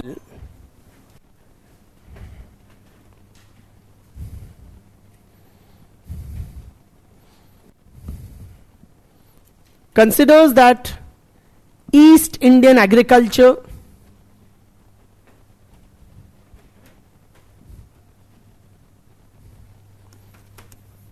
is semi-feudal. East Indian agriculture is semi-feudal. Dash. There is extensive use of sharecropping.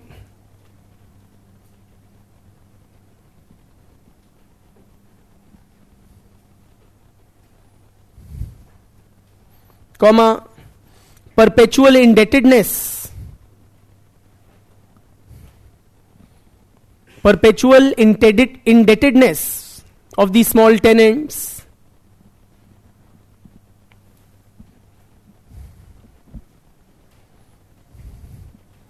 comma, landowners are also frequently lenders to the small tenants,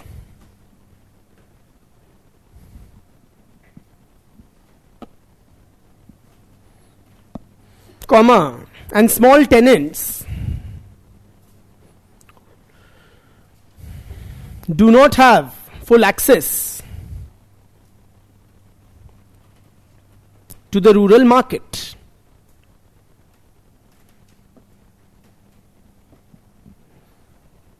Do not have full access to the market. Utsa Patnaik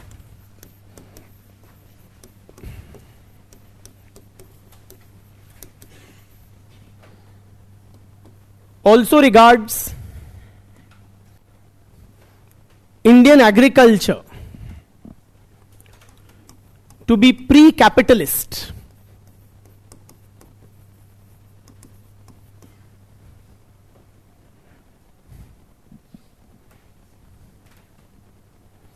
Because of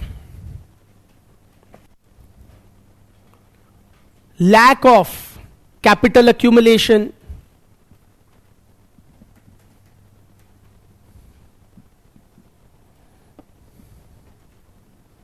comma, personalized relations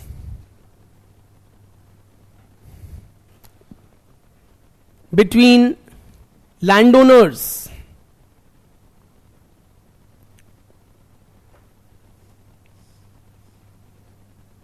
and landless laborers,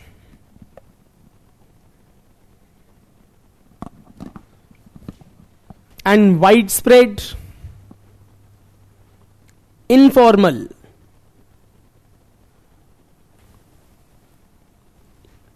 money lending,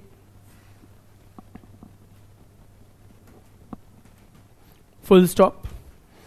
There is also, same Utsa Patnaik only, there is also a small but growing class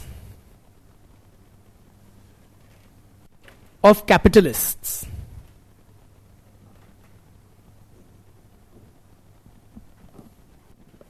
Next para. The capitalist mode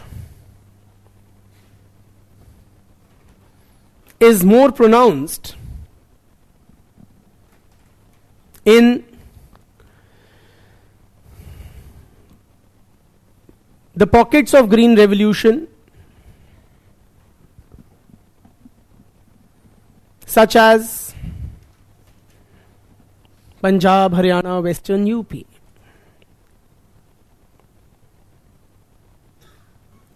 Full stop. Ashok Rudra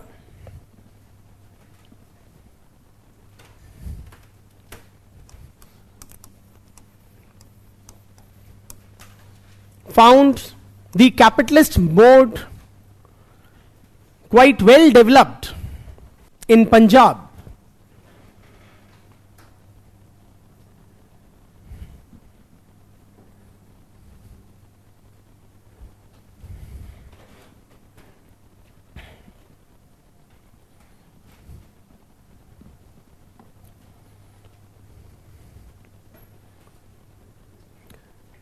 The capitalist farmer, full stop डाल के, the capitalist farmer tends to cultivate the land himself.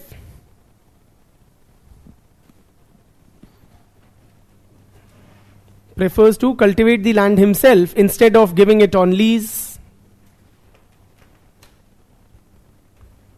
Lease मतलब renting out. Prefers to cultivate himself rather than lease it out. He relies more on hired labor than family labor.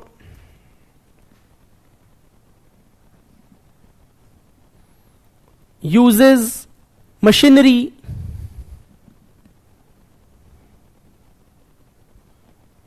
is market oriented,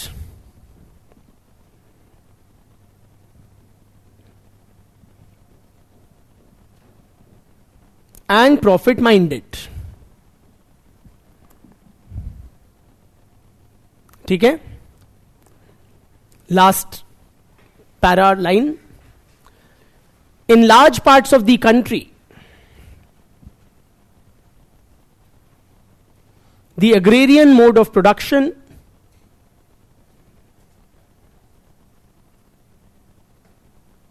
exhibits a mix of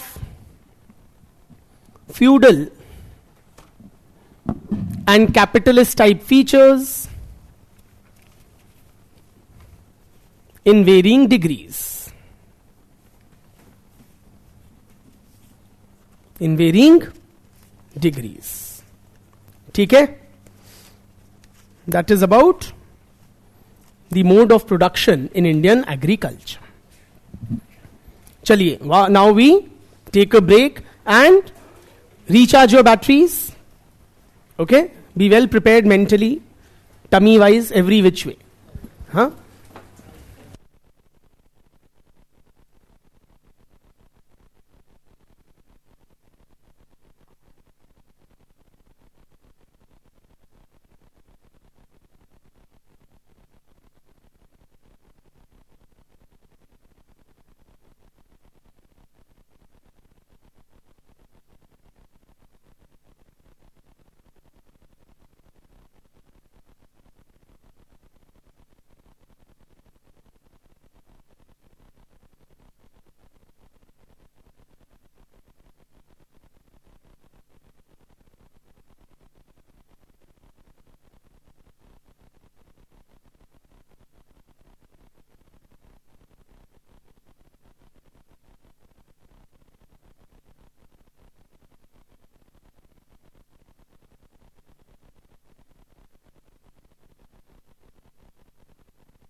चलिए, let's settle down and continue. Moving on, please give a subheading. Rural development. Rural development. In this, we will be discussing two topics. Both are small topics and both are, from the exam point of view, somewhat sidey, bluntly. But given that they are a part of the syllabus, we'll be discussing them fleetingly. Okay? Rural development, in which we have to discuss broadly two things. One is community development programs, and the other is cooperatives. Community development programs and cooperatives. Between these two, CDP is very sidey, exam point of view. It was a program in the 1950s, dead and done with.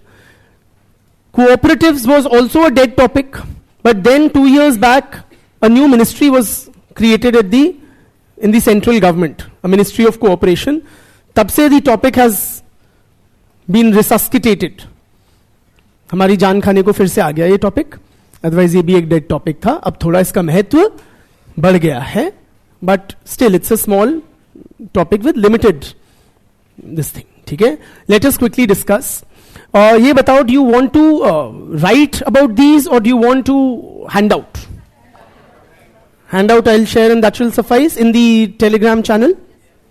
ठीक है, a very quick discussion. हाँ, and so CDP क्या था? Community Development Program. This was a program launched in the 1950s that aimed at rural development in the broadest sense. When I say broadest sense, I literally mean it.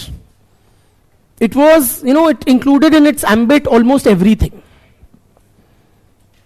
including stuff like agriculture, animal husbandry, electrification, employment generation, road building, education, health, sanitation, irrigation, बोलते जाओ. And that would be, in all likelihood, a part of the community development program. सब कुछ इसमें include कर दिया चाचा ने. खैर, now these programs, they were primarily to be implemented by the officials, the bureaucracy. So at the district level, officials were entrusted responsibility to ensure the implementation of these programs at the village level. Okay, but these programs, as the name suggests, also aimed at community involvement, to develop the community through the efforts of the community.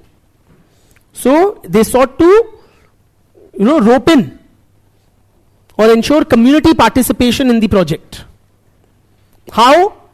By roping in local leaders, by using local language or idioms in communication, etc. Are you with me? तो इस तरह से community development का programme था that was expected to substantially involve the community in these efforts. Local जो organisations होंगी, civil society associations वगैरह होंगी, उन सबको रोप इन करके community development, all round village development, rural development करने का एम्बिशियस एजेंडा था. ठीक, चला या नहीं चला? ब्लंटली नहीं चला, बट हम ऐसे नहीं बोलते. लिमिटेड सक्सेस या नॉट सो सक्सेसफुल, ऐसे रिस्पेक्ट के साथ बोलते हैं. चचा ने किया था. नाउ क्यों नहीं चला? So various reasons are highlighted. For example, S.C. Dubey, he has studied community development programs at some length. He points out that there were various bottlenecks which prevented, these programs from being successful. For example, officials की जो duties थी वो clear नहीं थी. There was buck passing, administrative delays, corruption, multiplicity of agencies.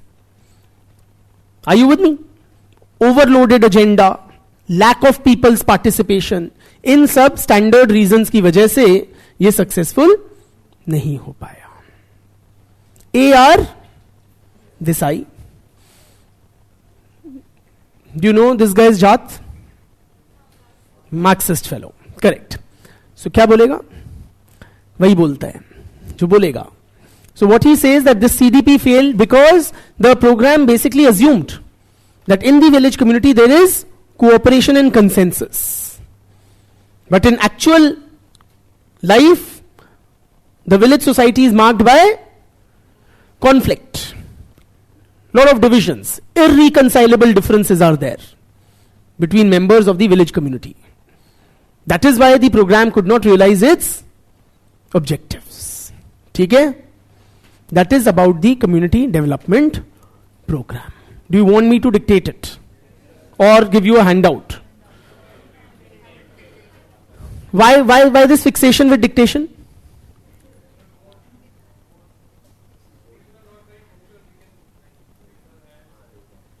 How many of us will prefer a handout? It will contain the same thing which I'll dictate, and it will be like taking much lesser time if I were to sell it to you. How many of us will prefer a dictation still? Modernize, yeah, slightly, and chop off their hands. We can't do that. चलिए दूसरा आ जाओ, cooperatives. Now cooperatives का friends, होती क्या है cooperative? एक voluntary association होती है in which people come together, they pool in their limited resources.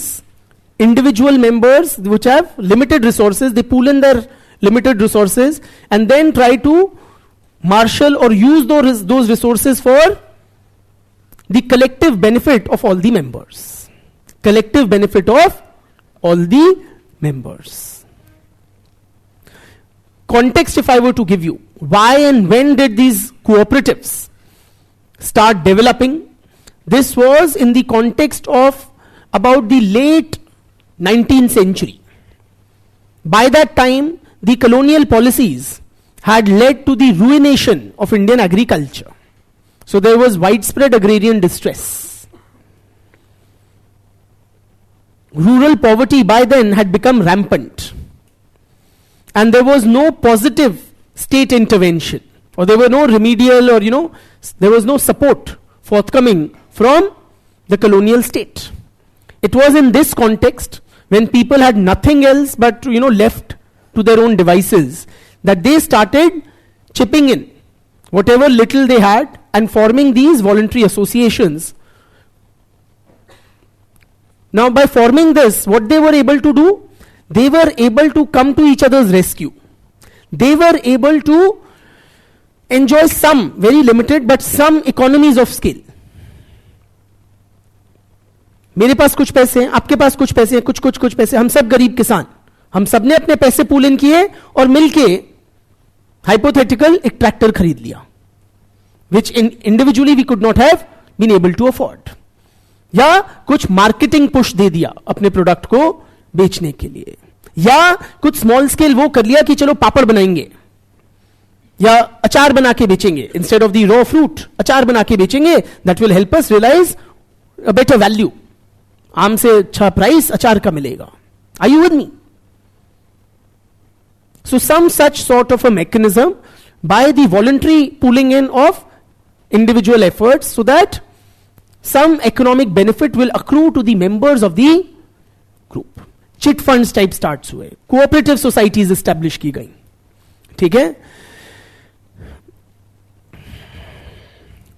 Over time cooperatives have spread to various sectors of the economy.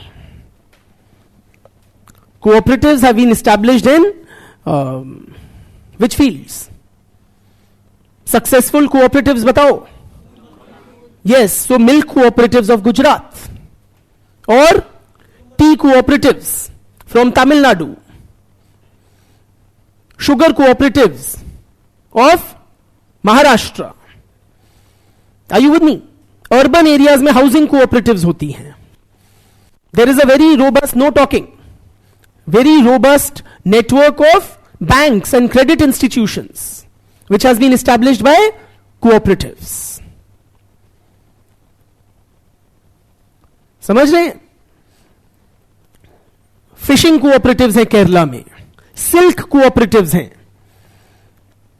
अलग अलग इंडस्ट्री के सेगमेंट्स में कोऑपरेटिव्स मूवमेंट का असर एक पॉजिटिव इंपैक्ट देखने को मिलता है.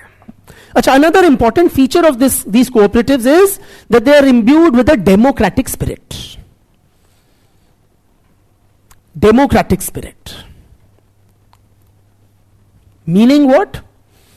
They are, there's this element or this underlying principle of equality which informs the working of cooperatives. One member, one vote के principle पे they operate. तो एक डेमोक्रेटिक एलिमेंट होता है, एक एम्पावरिंग एलिमेंट होता है ना.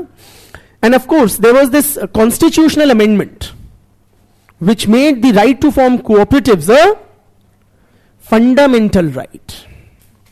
Fundamental right.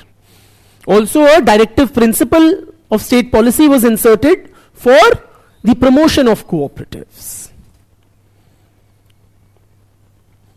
Also, in 2021, as I had mentioned, the government of India established a Ministry of Cooperation to further boost the cooperative movement in the country. ठीक. Now, what is our analysis? Various scholarly names I will throw in, because many of them you won't be aware of. But overall, what is your sense? Overall, friends, the movement has been impactful, no doubt, and it has even been institutionalized. Very importantly, as P.R. Dubashi says, it is not just an association. A cooperative is not just an association, it's a movement. Matlab, it is people coming together to pursue some common ends.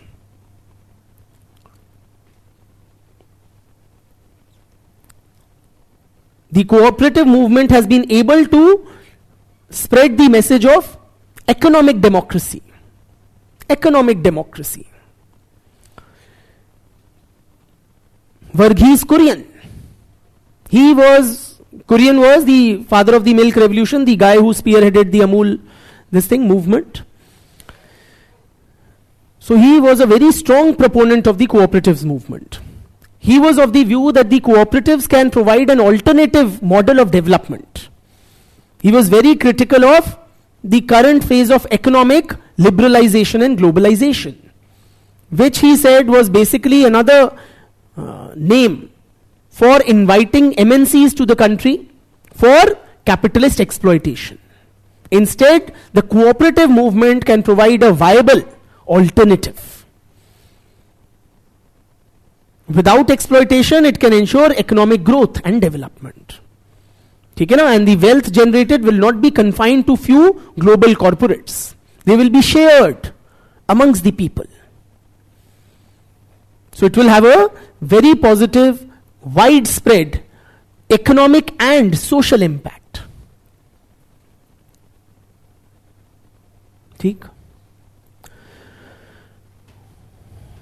On the flip side, is there a flip side to the cooperatives movement? And what is that? Sorry?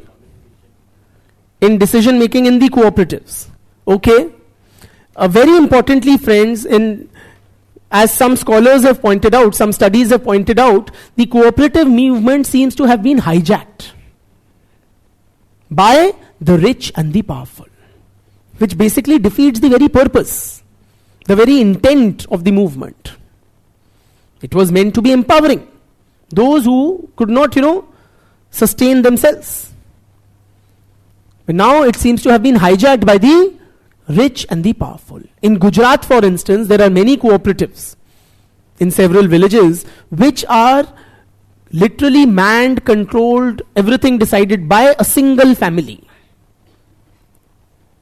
Maharashtra में sugar cooperatives के big daddy हैं शरद पवार. ऐसे कहना नहीं चाहिए, but हैं, लिख तो बिल्कुल नहीं सकते. ठीक है ना.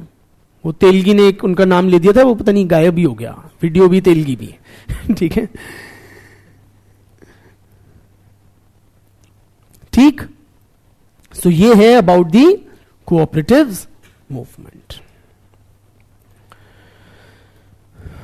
अब चलो आगे.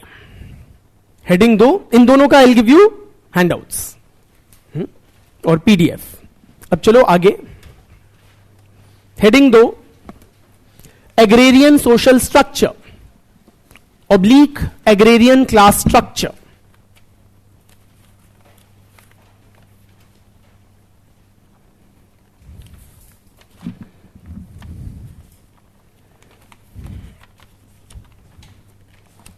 एग्रेरियन सोशल अथवा class structure. What do we mean by that? When we say that, we are basically talking about what are the main classes involved in Indian agriculture. What are the main classes involved in Indian agriculture? What is their relationship with land? Okay, what are the relations of ownership, control, or use of land? That is what we are trying to assess.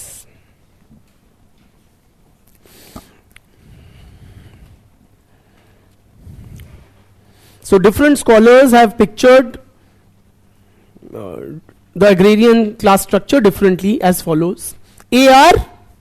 Desai,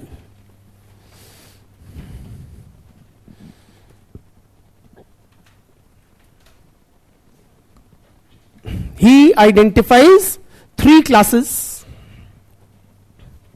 in agrarian class structure,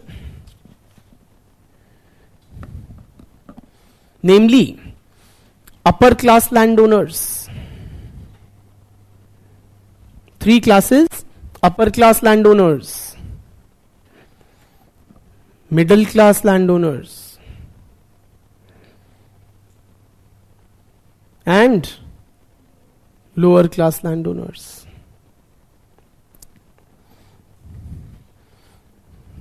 Upper class कौन होते हैं? Those who own large parcels of land. Middle वाले own medium sized. Lower class own small sized parcels of land. ठीक? Jan या Jan Breman,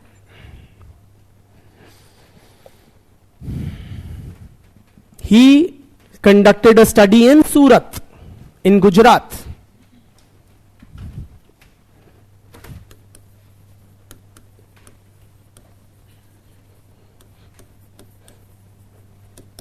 And divided or identified कितनी? Three classes,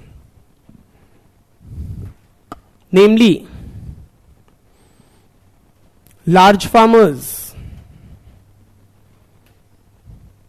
middle farmers,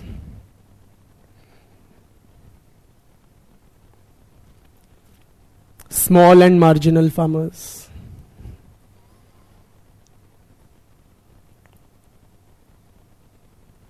Large farmers कौन होते हैं?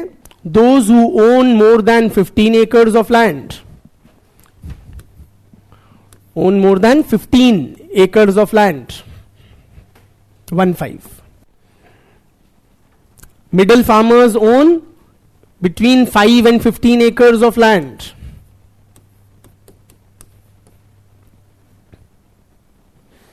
And small and marginal farmers own less than 5 acres of land.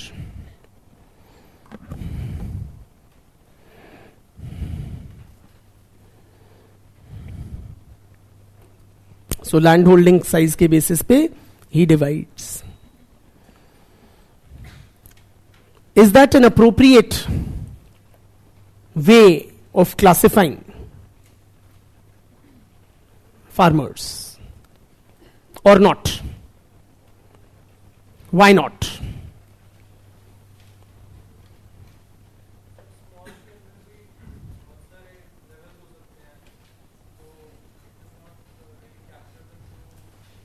क्यों? छोटा ही तो हुआ, केवल 5 एकड़ जमीन. Why? You may have a point there, but why? Why you saying 5 एकड़ भी कम तो नहीं होता? हमें उस पर घर नहीं बनाना है, खेत जोतना है. From that angle, brother,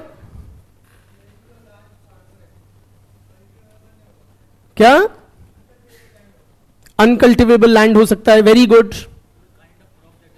the kind of crop, साफ बात है, अगर मेरे पास 5 एकड़ जमीन है गुड़गांव में, तो क्या मैं एक स्मॉल एंड मार्जिनल फार्मर हूं?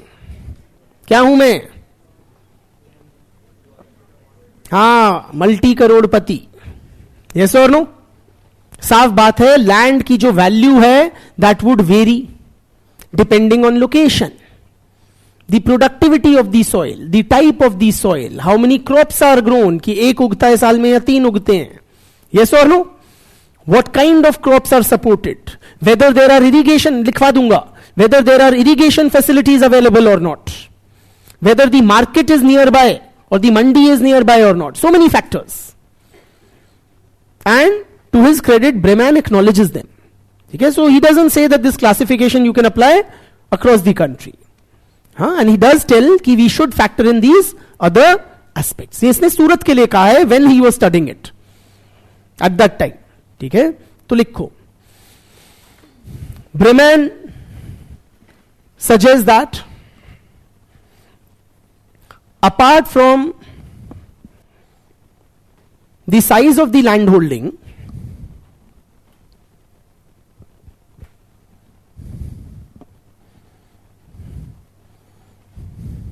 we should also consider the nature of the soil,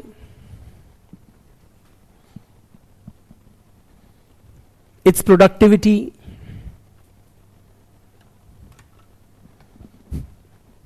irrigation facilities,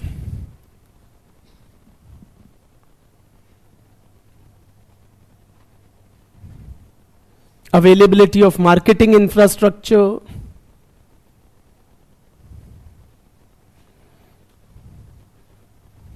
and other such factors.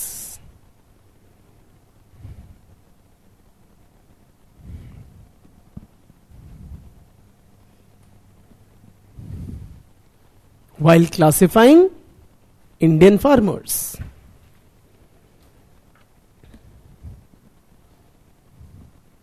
ठीक?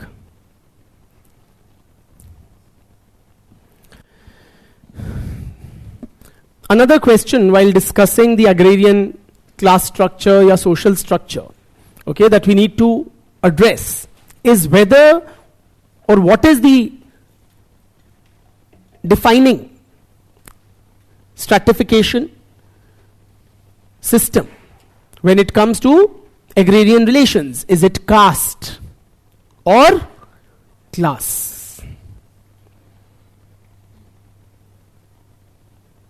खेती बाड़ी वाली इकोनॉमी में भारत के गांव में क्या महत्व रखता है? कास्ट या क्लास, जाति या पैसा?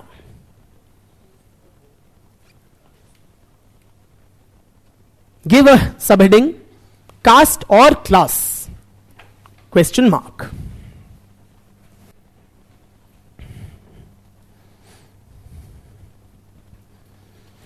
बोथ वाला नहीं चलेगा, बोथ वाला नहीं चलेगा.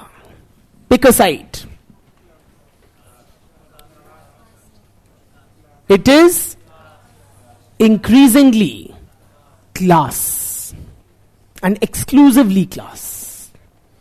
So caste as the defining, लिखवाऊंगा, the defining identity is becoming increasingly replaced by class, even in the countryside या villages.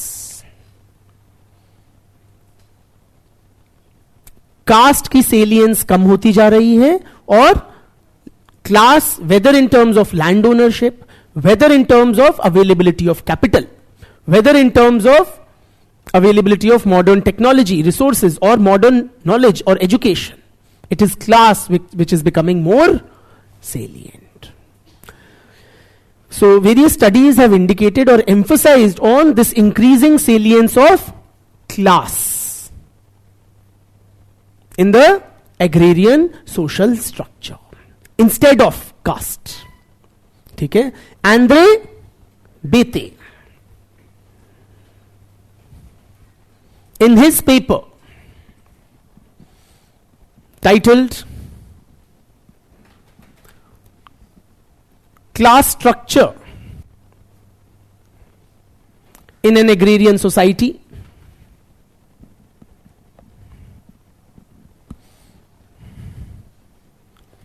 Argues that the Jotedars in West Bengal, Jotedars are an agriculturist caste.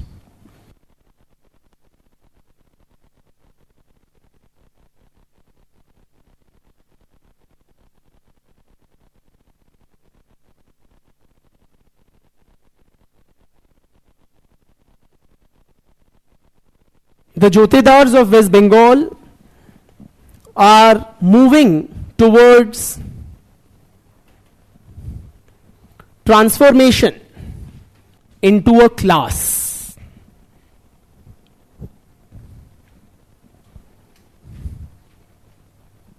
Full stop. Caste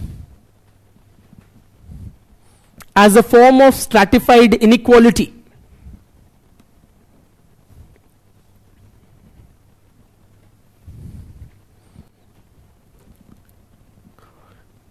caste as a form of stratified inequality has nearly vanished.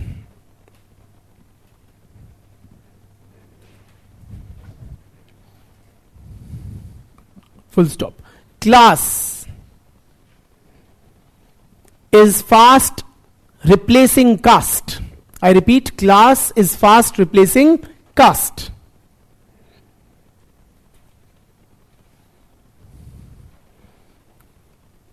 Full stop. However, class as yet is amorphous. Amorphous matlab it is not a clear category. It's hazy, it's fuzzy, it's unclear. However, it is an amorphous category.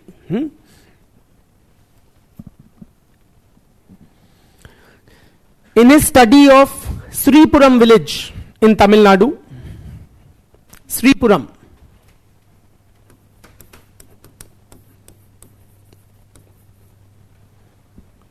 Bete identifies two main classes.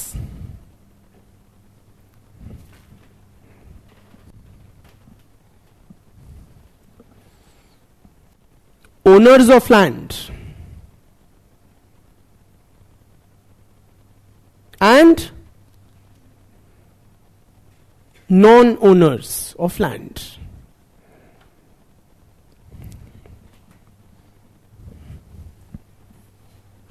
ठीक है. Pauline, do you know Pauline? Kolenda, very good. In her study of a village in Kanyakumari,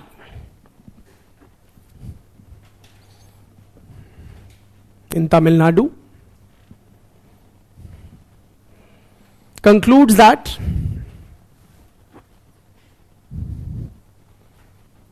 caste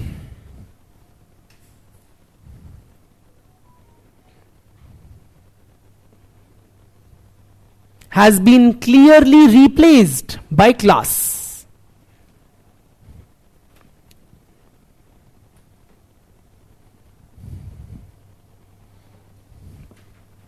In the villages.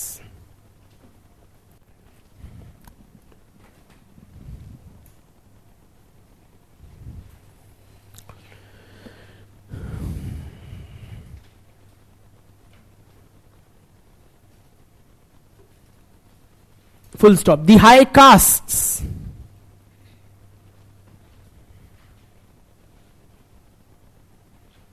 have become who?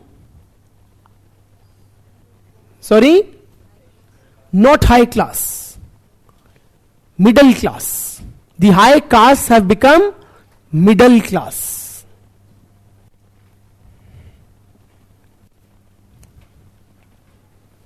Why not high class? One would expect high caste should become high class. So Kolenda says that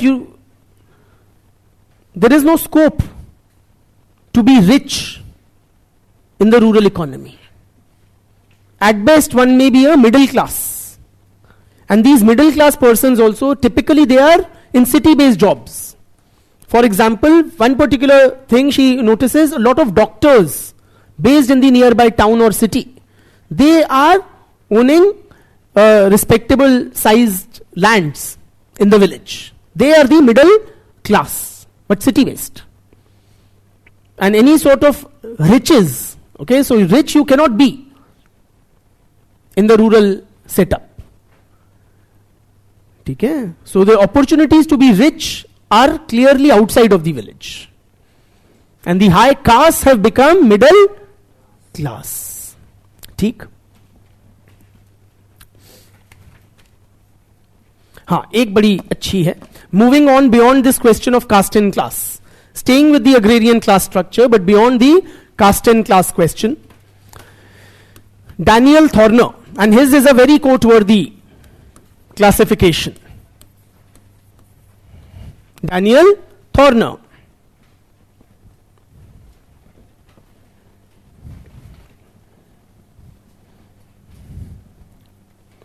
Friends, before I discuss his views, the most oft used term in many Indian languages for the peasant is Kisan. Kisan? Who is a Kisan? Or what is a Kisan?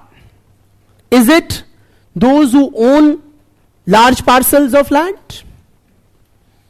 Or those who till the land? कौन है किसान? हाँ? Those who till? So the agricultural laborers are Kisans, are you suggesting?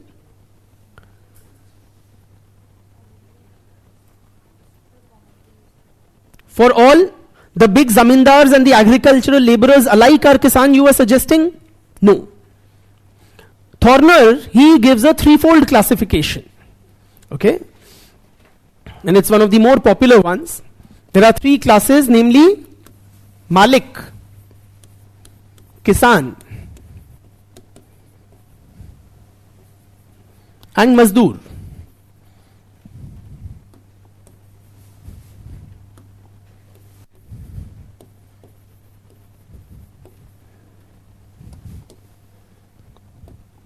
Malik, Kisan and Mazdoor. Malik कौन होते हैं? They are those who own large tracts of land.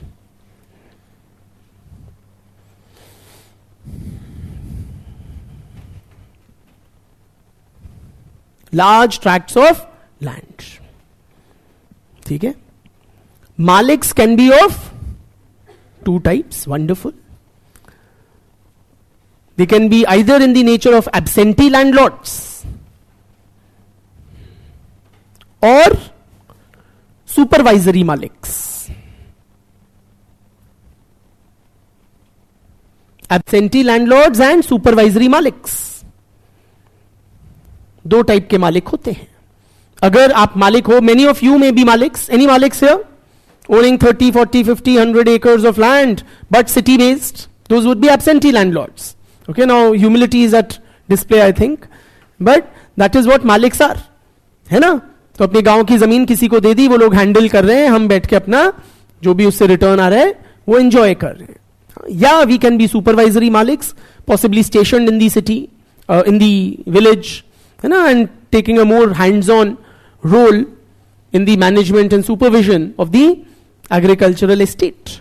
ठीक, कई बार एक मुनीम टाइप एम्प्लॉय कर लेते हैं मालिक, आप मालिक लोग, right, where in some sort of an accountant who would keep the records and report regularly to the maliks, right?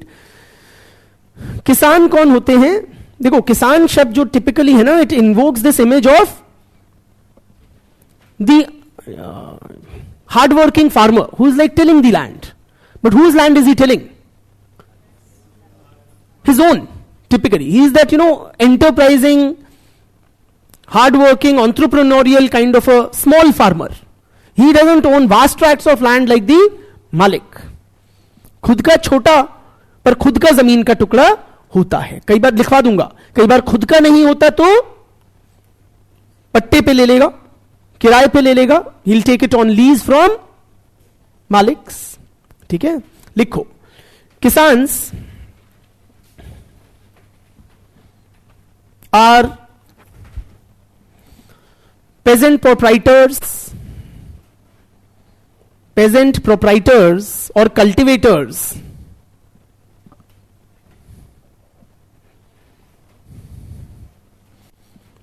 who typically own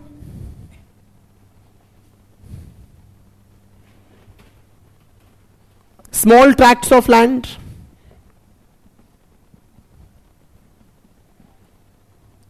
or they take land on lease from the maliks.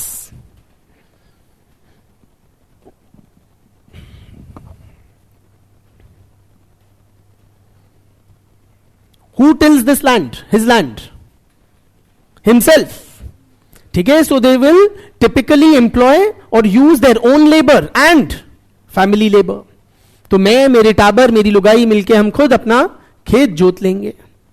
Right? तो लिखो ना, that they themselves till the land or use family labor.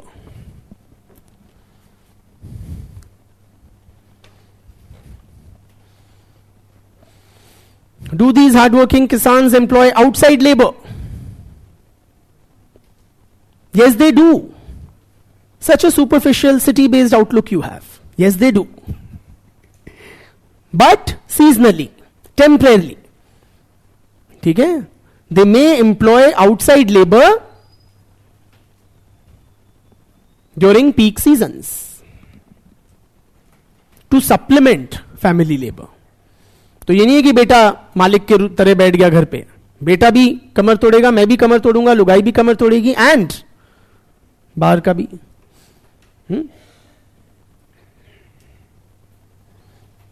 So to supplement family labor during peak seasons, they may also employ outside labor.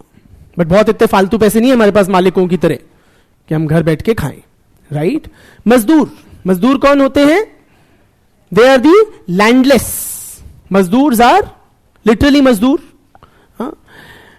Are the landless who only have their labor to sell. They don't own any land but only own their labor to sell.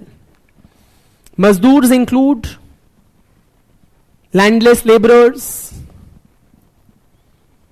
poor tenants,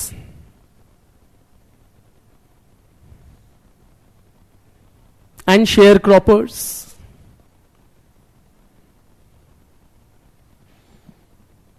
ये लोग कहां काम करते हैं?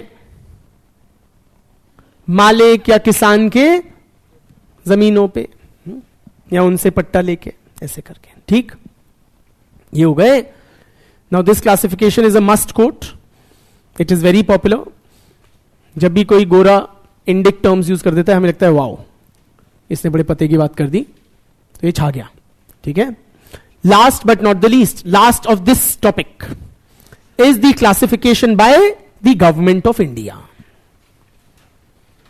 Government of India classifies landholders based on the size of the land holding as follows. Sarkari classification. Those who own less than 1 hectare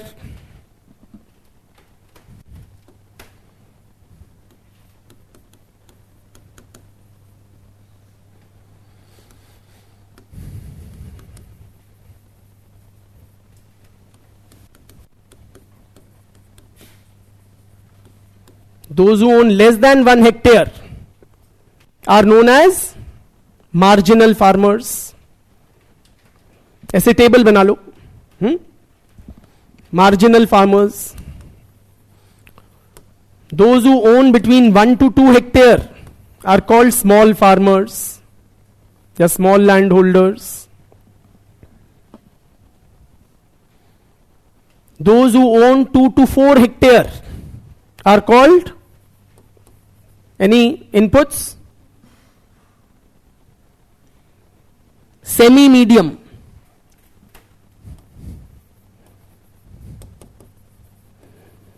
Those who own 4 to 10 hectares are called medium farmers, and those who own more than 10 hectares are called large farmers.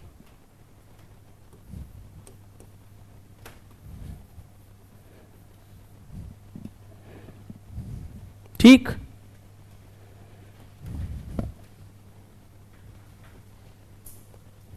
Okay?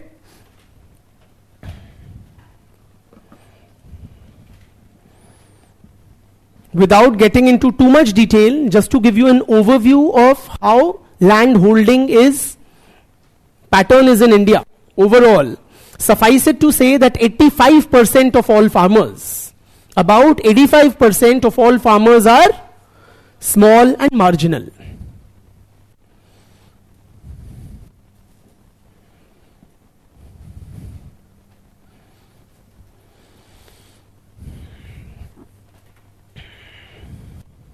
Which means what? They own less than 2 hectares of land. How much is a hectare? 1 hectare is 2.5 acres. So 2 hectare yani 5 acres. 85% own less than 5 acres land. Okay? Which is a very modest kind of a land, or should I say agriculturally unviable size of land holding. Okay? Large farmers are only 0.4%. 0.4%.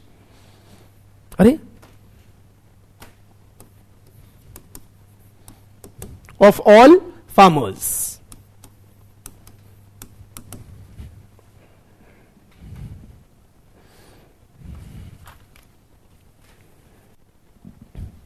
ठीक? This is about the agrarian class structure. Last topic of the day we have arrived at. Short topic, and you already have a handout for it in your hands. ठीक है? तो थोड़ा सा खुश हो सकते हैं. The topic is factionalism. Before you read it, we'll read it together. But first let us get a sense of what is factionalism. Faction, not fraction, but faction. Faction means Hindi में बोले तो गुट. Factionalism means gutbazi. I hope most of us can relate. Okay, so a faction is a gut in Hindi. Factionalism therefore means gutbazi. And if we are not too conversant in Hindi, basically factionalism means that a larger grouping or community is broken into, it has several divisions internally. It is divided within into what can be regarded as warring factions. In other words, when we see there is subdivision in a larger grouping, it typically fosters conflict, violence. Very important is violence between factions. This notion that the village community is divided into factions is in stark contrast to the Gandhian view of the village community based on harmony, interdependence, peace, non-violence. Are you with me? The presence of factions, the study of factions indicates that the village community is rife with conflict and violence.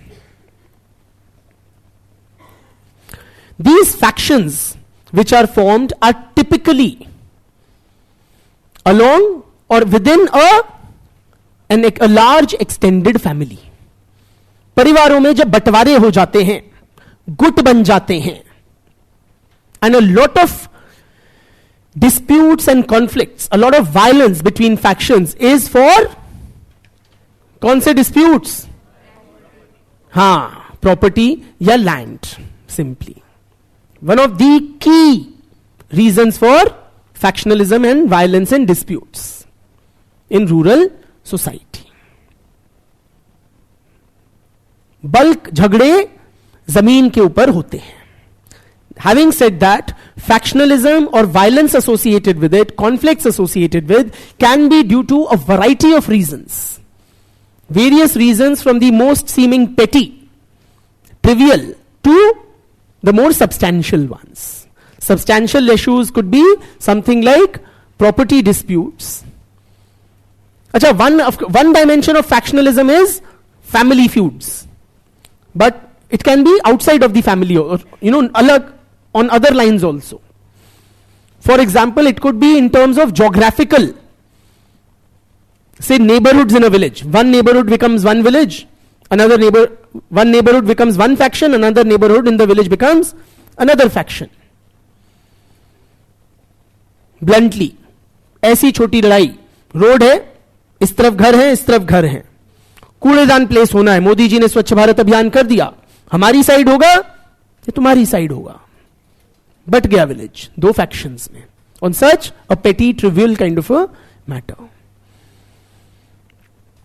हमारी colony में हुआ है, दिल्ली में हमारे वो but गया, वो एक ट्रांसफॉर्मर लगना था, इधर लगेगा या इधर लगेगा, beauty with everything gets affected, सबको चाहिए उसकी बिजली, हाँ, बट जमीन कौन देगा, फैक्शंस में बट गया. It could be due to political differences, BJP supporters, Samajwadi Party supporters, it could be along caste lines, it could be along so many, समझ रहे हैं आप, it could be due to or petty disputes, pardon me that for those who consider it more serious, but stuff like eve teasing. I sought your pardon beforehand, in advance, anticipating that. है ना, eve teasing हो सकता है, sexual offenses हो सकते हैं. I'm increasing of course the quantum of seriousness of the offenses. Murders हो सकते हैं, रेप्स हो सकते हैं, प्रॉपर्टी डिस्प्यूट्स हो सकते हैं, ट्रेस पासिंग हो सकते हैं, किसी चीज पे लोग लड़ सकते हैं. And according to several scholars, villagers बतेर लड़ते हैं, बतेर लड़ते हैं, हर छोटी बात पे लड़ते हैं, छोटी से छोटी और मोटी से मोटी बात पे लड़ते हैं. So factionalism is a near permanent feature of village social life. ठीक, चलो पढ़ें what this thing says, and I'll be posting it in the Telegram channel for the online students, so you don't need to write down. Oscar Lewis, in his group Dynamics in North Indian Village, Oscar Lewis is the same guy who had told us that the obnoxious guy who had told us that the relationship between a bhabi and her devar is potentially a sexual one. वही भद्दा दिमाग है ये. अभी हंस रहे हो, कुछ लोग बुरा मानोगे when you will know that which community he was talking about, because that community possibly we would have many members here. So he studied the Jats, okay, of Delhi. Khair, faction is primarily a kinship unit consisting of one or more extended families. He studied the fictitiously named Rampur village near Delhi. अब तो दिल्ली में ही माना जाएगा, because पहले दिल्ली छोटा होता था, बड़ा बड़ा हो गया है जब से इन्होंने स्टडी किया था 1950s में. Which is a Hindu Jat village about 15 miles west of Delhi on the Rohtak side. ठीक है. Oscar Lewis identifies following important causes of factionalism: quarrels and disputes over inheritance, family feuds over adoption of male child. Why should that lead to disputes? Say if we are part of we all belong to one family, hypothetical, God forbid, and I adopt a child, male child. What's to you? Why will you object? हाँ, साफ बात है. If I don't have a male hire, what would have come to my share? That property might go to the others. So to obfuscate that, I will adopt a child, and that will impinge on your rights. So you will object. मरवा भी सकते हो आप उस बच्चे को, है ना? हाँ, इसमें क्या है? ठीक है. So family feuds over adoption of a male child, disputes over land, irrigation rights, sexual offenses, murders, caste rivalries, etc. Beals is another fellow. He identifies 3 types of factionalism: conflicts between parties which was permanently or periodically resolved by votes or arbitration. Meaning what? There is some sort of a semi-permanent kind of a mechanism to resolve disputes which arise between groups. For example, मान लो एक lineage के हम belong, we are part of an extended family which has now got trifurcated into 3 factions, आपस में लड़ाई होती रहती है प्रॉपर्टी के ऊपर वगैरह. तो उसके लिए अब पता है लड़ाई होनी है, तो हम क्या करेंगे? कोई ना कोई डिस्प्यूट रेजोल्यूशन मैकेनिज्म बना लेंगे. फॉर एग्जाम्पल, मान लो बड़ों की ईगोज क्लैश हो रही हैं, तो बच्चों के बीच में और the next generation they will keep their communication links और channels open, meet over a hookah और अ सुट्टा एंड रिजॉल्व, है ना. या फिर बच्चे अगर हॉट हेडेड हैं तो द एल्डर्स में calm the tempers down, keep an open communication line or something. One of the most, should I say, gory yet beautiful portrayal of factionalism. Okay, I saw in this movie, if you have seen, I don't know how many of you, but it's a good movie, Virasat, starring Anil Kapoor, Pooja Batra, Tabu also I think, which has that very beautiful song, Chand Tare Hai Barati, Chandni Hai something something. Have you seen this movie? उसमें factionalism दिखाते हैं. तो फिर कैसे पढ़ोगे? पिक्चरें नहीं देखोगे तो.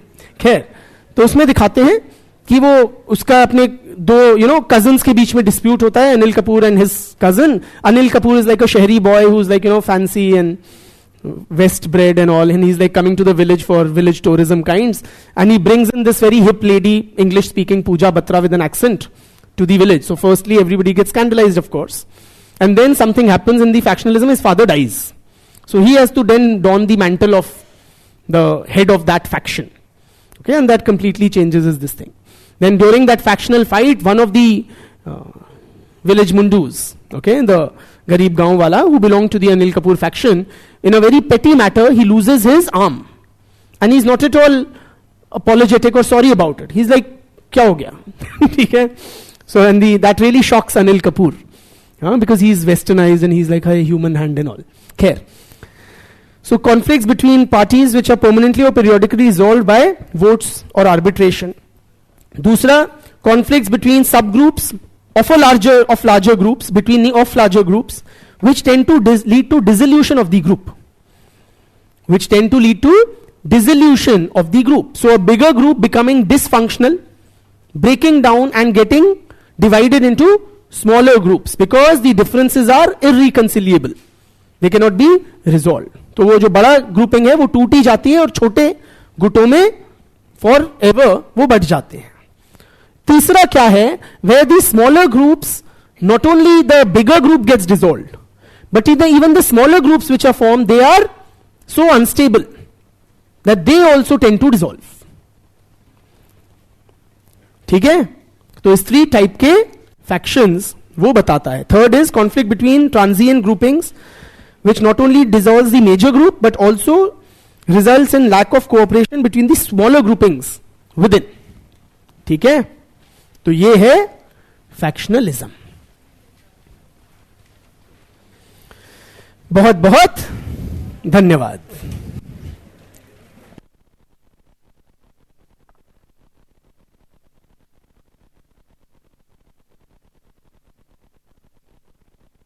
Get the subsequent handout along for tomorrow's class.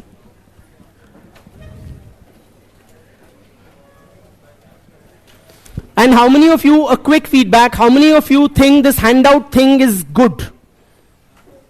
Ki instead of dictation we can switch to increasingly to handouts. Raise your hands. And how many of you think it's not a good this thing?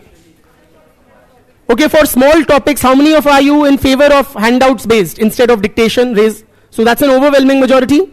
Great.